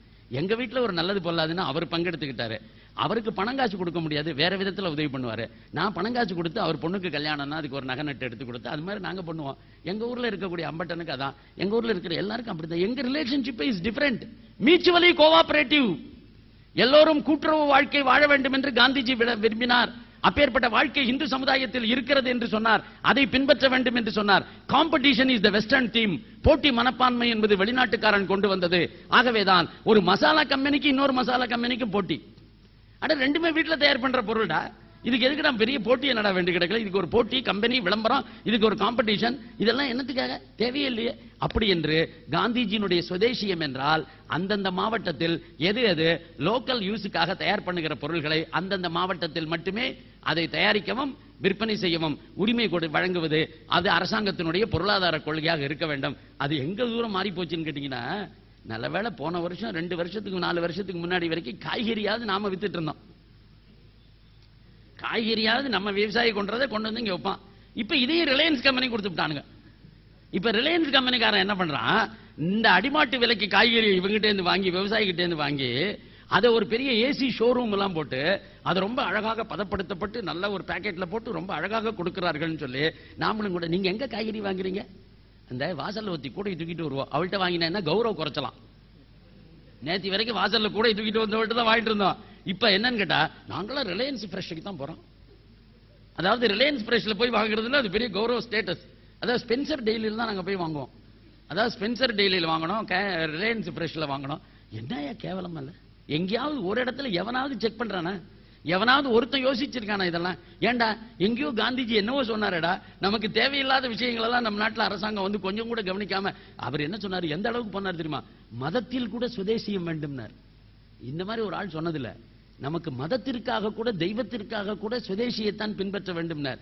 எங்க ஊர்ல செல்லாண்டியம்மன் கோவில் இருக்குன்னா நம்ம எல்லாரும் செல்லாண்டியம்மனையும் கும்பிட்டா போறோம்ட்டார். இங்க என்னத்துக்கு ஒரு சர்ச்சு, இங்க என்னத்துக்கு ஒரு மாஸ்க், இங்க என்னத்துக்கு இஸ்லாம், இங்க என்னத்துக்கு கிறிஸ்டியானிட்டி? ரொம்ப தெளிவா சொல்லியிருக்கார் காந்திஜி, மறந்துடாதீங்க. நம்முடைய நாட்டு மக்கள் பின்பற்ற வேண்டிய மதம் கூட சுதேசியமாகத்தான் இருக்க வேண்டும். அதில் கூட பரதேசியம் இருக்கக்கூடாது. மாற்று நாட்டில் இருந்து வந்திருக்கக்கூடிய மத கருத்துக்கள் நமக்கு தேவையில்லை. நம்மிடத்துல எல்லாமே இருக்கிறது. ஆகவே அதை கிராம அளவில் பின்பற்ற வேண்டும் என்று அவர் நமக்கு ஒரு வழிகாட்டி கொடுத்தார். அப்படி அவருடைய சுதேசியம்.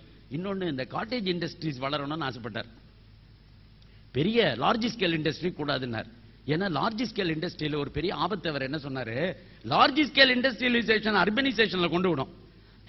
அர்பனைசேஷன் என்றால் கிராமத்து ஜனங்கள் தாங்கள் செய்யக்கூடிய விவசாயத்தில் தங்களுக்கு அதிக லாபம் வரவில்லை என்று நினைத்து கிராம வாழ்க்கையை புறக்கணித்து விவசாயத்தை விட்டுவிட்டு இவர்கள் அத்தனை பேரும் நகரத்தில் அந்த மிகப்பெரிய தொழிற்சாலைகளில் வேலை செய்வதற்காக வந்து விடுவார்கள்.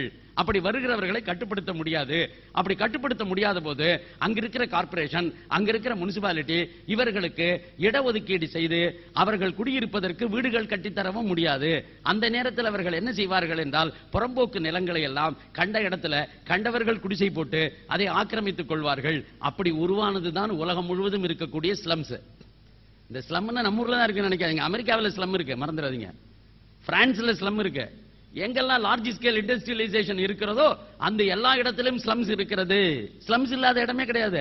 ஒருத்தன் ஸ்லம் டாக்னே நம்ம ஊர்ல பணமே எடுத்து விட்டானுங்க. என்ன கேவலம் பாருங்களேன். ஒரு தேசத்துக்கு கொஞ்சம் கூட தன்மானம், சுபைமானம், கொஞ்சம் கூட இந்த சுயமரியாதை எதுவுமே நமக்கு கிடையாதுங்கிறதுக்கு நம்ம ஊரை அவமானப்படுத்தி நம்ம ஊர்ல இருக்கிற ஸ்லம் வாழ்க்கையே ஒருத்தன் ஸ்லம் டாக் என்ன ஸ்லம்லாக் மில்லியனர், அதுக்கு பேர் என்ன ஸ்லம்லாக், ஏதோ ஒரு படம் அது சமீபத்தில் நான் பார்க்கல. ஆனா அதனுடைய நோக்கம் என்ன? நம்ம ஊர் ஸ்லம்ல இருக்கக்கூடிய மக்களை சித்தரிக்கிற போது என்ன கேவலமாக சித்தரிக்கிறது, இந்த நாட்டினுடைய வாழ்க்கையை மோசப்படுத்துறது. இந்த ஸ்லம் எப்படி உருவாகுது? நான் இங்கேருந்து கிராமத்திலேருந்து வந்துட்டேன், எனக்கு யாரும் வீடு கொடுக்க மாட்டான். நான் ஏதாவது ஒரு இடத்துல ஒரு குடிசையை போட்டுப்பேன். இந்த குடிசையை போடுற இடத்துல சானிடேஷன் ஃபெசிலிட்டிஸ் இருக்காது, சாக்கடை வசதி இருக்காது, அதுக்கப்புறம் அதுக்கு லெட்ரின் அமைக்க முடியாது, கார்பரேஷன்ல அதை கண்டுக்க மாட்டான். அதனால நானே அந்த ஊரையே லெட்ரின் ஆக்கிடுவேன். அதனால எங்க வீட்டுக்கு பின்புறம் லெட்ரின், எங்க வீட்டுக்கு முன்புறம் லெட்ரின். அது மட்டும் இல்ல, எனக்கு சாக்கடை வசதி இல்லைங்கிறதுனால பக்கத்துல எது போயிட்டு இருந்தாலும் அதையே சாக்கடையா மாத்திடுவேன். அதனால தான் கூவம். கூவம் என்பது ஒரு காலத்துல ஒப்பற்ற ரிவர். நாளைக்கு காவேரி உங்க ஊர்ல அப்படிதான் ஆப்போகுது. ஈரோடுல காவேரி அப்படிதான் ஆகப்போகுது. மயிலாடுதுறையில ஏற்கனவே ஆயிடுச்சு. மயிலாடுதுறையில இந்த ஐப்பசி மாசத்தினுடைய 30வது நாள் கடமுழுக்குன்னு போய் எல்லாரும் ஸ்நானம் பண்ணுவாங்க. முடவன் முழுக்குன்னு ஒண்ணு போவாங்க. இப்ப கடமுழுக்குல எங்க போய் ஸ்நானம் பண்றது? சாக்கடை ஓடிட்டு இருக்காங்க. மாயவரத்துல போய் எங்க போய் கடமுழுக்கு ஸ்நானம் பண்றது? எங்கேயாவது ஒரு இடத்தை தேடி கண்டுபிடிச்சு அதுல ஸ்நானம் பண்றதுக்குள்ள உயிர் போயிடும். அந்த அளவுக்கு அதுபடி கங்கை சாக்கடையாகி கொண்டு இருக்கிறது. காசியில மறந்துடாதீங்க, கங்கை சாக்கடையாகிறது, கூவம் சாக்கடை ஆகிவிட்டது, காவேரி சாக்கடை ஆக போகிறது. இதெல்லாம் எதனால? இந்த அர்பனைசேஷன், இந்த ஸ்லம்ஸ். இதனாலதான். இது போகணும்னாக்க என்ன செய்யணும்? கிராமத்து ஜனங்கள் கிராமத்திலே இருக்க ஆசைப்படணும். கிராமத்து ஜனங்கள் எப்ப கிராமத்திலே இருப்பான்? அவனுக்கு பொருளாதார பாதுகாப்பு அங்கேயே இருக்கு. அவனுடைய விவசாயத்திற்கு முன்னுரிமை கொடுக்கிறோம். விவசாய நிலங்களை எல்லாம் வீடு கட்டுவதற்கு நீங்கள் பட்டா போட்டு கொடுத்து அதையெல்லாம் நீங்கள் பெரிய ரியல் எஸ்டேட் தொழிலாக நடத்திவிட்டால் அதற்கு பின்னால நஞ்சை நிலங்கள் நமக்கு எங்கேருந்து கிடைக்கும்? எல்லா ஊர்லயும் நீங்க பெரிய காலனின்னு இப்ப வந்திருக்கு பாருங்க, புதுசா வீடுகள்லாம் மாடிகள்லாம் கட்டியிருக்காங்க. இதெல்லாம் ஒரிஜினலி எல்லாம் வெட்லேண்ட், அதாவது எல்லாம் நஞ்சை நிலம். நஞ்சை நிலத்தில் தான் வீடு கட்டுறதுக்கு காலனி ஒதுக்கிட்டோம். அதனுடைய விளைவு என்ன? நஞ்சை நிலங்கள் நமக்கு இல்லாம போச்சு. நஞ்சை நிலம் என்றால் நெல் விளையாது, புஞ்சை நிலம் என்றால் மற்ற பயிர்கள் விளையாது. இப்ப புஞ்சை நிலமும் போச்சு, நஞ்சை நிலமும் போச்சு, வீடுகள்லாம் சேர்ந்துருச்சு, வியாபாரம் வந்துருச்சு. இப்ப என்னமோ ஒரு மார்க்கெட் ஜோன், என்ன எக்கனாமிக் ஜோன், இந்த எக்கனாமிக் ஜோன் வேற போயிட்டு இருக்கு. இந்த எக்கனாமிக் ஜோன், பொருளாதார ஜோன் ஒண்ணு உருவாக்கிட்டு இருக்கான எல்லாத்துலயும். ஊரே கொள்ளையடிச்சிட்டு ஊர்ல இருக்கிற விவசாயத்தை ஒண்ணும் இல்லாம பண்ணி சாப்பாட்டுக்கு எங்கடா போவோம்? சாப்பாட்டுக்கு எங்க போவோம்? மனுஷனுக்கு 2 வேளை உணவு தானே தேவை, பாக்கி என்ன தேவை? அது ஒழுங்கா கிடைக்கிறதுக்கு ஒரு கவர்மெண்டால முடியலன்னா, எதுக்கு சொல்றேன்னா, காந்திஜி கண்ட ராமராஜ்யம் என்பது இத்தனையும் உள்ளடக்கம். இதுல நான் சொல்லணும்னு நினைச்ச கருத்துக்கள் பலது. நமக்கு இருந்த மணித்துளிகள்ல நான் உங்களுக்கு அடிப்படையில ஒரு விஷயத்தை சொல்லிட்டேன். அதாவது நம்ம வாழ்க்கையில ஒரு விஷயத்தை முடிவு பண்ணுவோம். இது நாடு அளவுல வருதா, இது கவர்மெண்ட் கொண்டு வருமா, கொண்டு வராதா, நாளைக்கு ஒரு பார்ட்டி இந்த கொள்கையை ஏத்துக்கிட்டு வருமா? அது மட்டும் இல்லைங்க. இன்னைக்கு காந்திஜி கண்டதுல இன்னொரு விஷயம் என்னன்னு கேட்டீங்கன்னா, அவர் கற்பனையே பண்ணாத ஒரு விஷயம், எம்பிகள் சம்பளம் வாங்குவான்னு எதிர்பார்க்கவே இல்லைங்க அவர். ஏண்டா ஒரு இயக்கத்தில் வேலை செய்யணும், ஆர்எஸ்எஸ்ல ஒருத்தன் பிரச்சாரக்கா இருக்கான் சார், ஆர்எஸ்எஸ் பிரச்சாரக்கெல்லாம் இனிமே ஒரு 6000 ரூபாய் அடிப்படை சம்பளம் போட்டு டி அலவன்ஸ் போட்டு இந்த தேசத்திற்கு தொண்டாற்றுவதற்காக ஆர்எஸ்எஸ் பிரச்சாரகர்களுக்கு அலவன்ஸை கூட்டி கொடுக்கணும், வீடு கட்டி கொடுக்கணும் அப்படின்னு நாளைக்கு ஒருத்தன் போராட்டம் நடத்தினா எவ்வளவு கேவலமா இருக்கும். ஏண்டா அது தொண்டுடா, தொண்டு. ஒரு இயக்கத்தில் சேர்ந்து தொண்டு செய்வது. நீ சமுதாயத்துக்கு எதுக்கு வந்திருக்க? உண்மையிலே காந்திஜி எதுக்காக போரிட்டார்? காந்திஜி என்ன சொன்னார்? காங்கிரஸை கலைச்சிருந்தார். ஏன் கலைக்கணும்னாரு? நாம போராடினோம், அதனால லாபம் வந்துடக்கூடாது, அதனால விட்டுட்டு வேற பார்ட்டி அமைச்சு வேற விதமா பண்ணிக்கலாம். பண்ணுகிற போது நாட்டில் இருக்கக்கூடிய நாடாளுமன்ற உறுப்பினர்கள் மக்களுக்கு தொண்டர்கள். ஆகவே யார் நாடாளுமன்ற உறுப்பினர் ஆறான்? எங்க ஊர்ல வசதி படைச்சவன் தானே நாடாளுமன்ற உறுப்பினர் ஆறான்.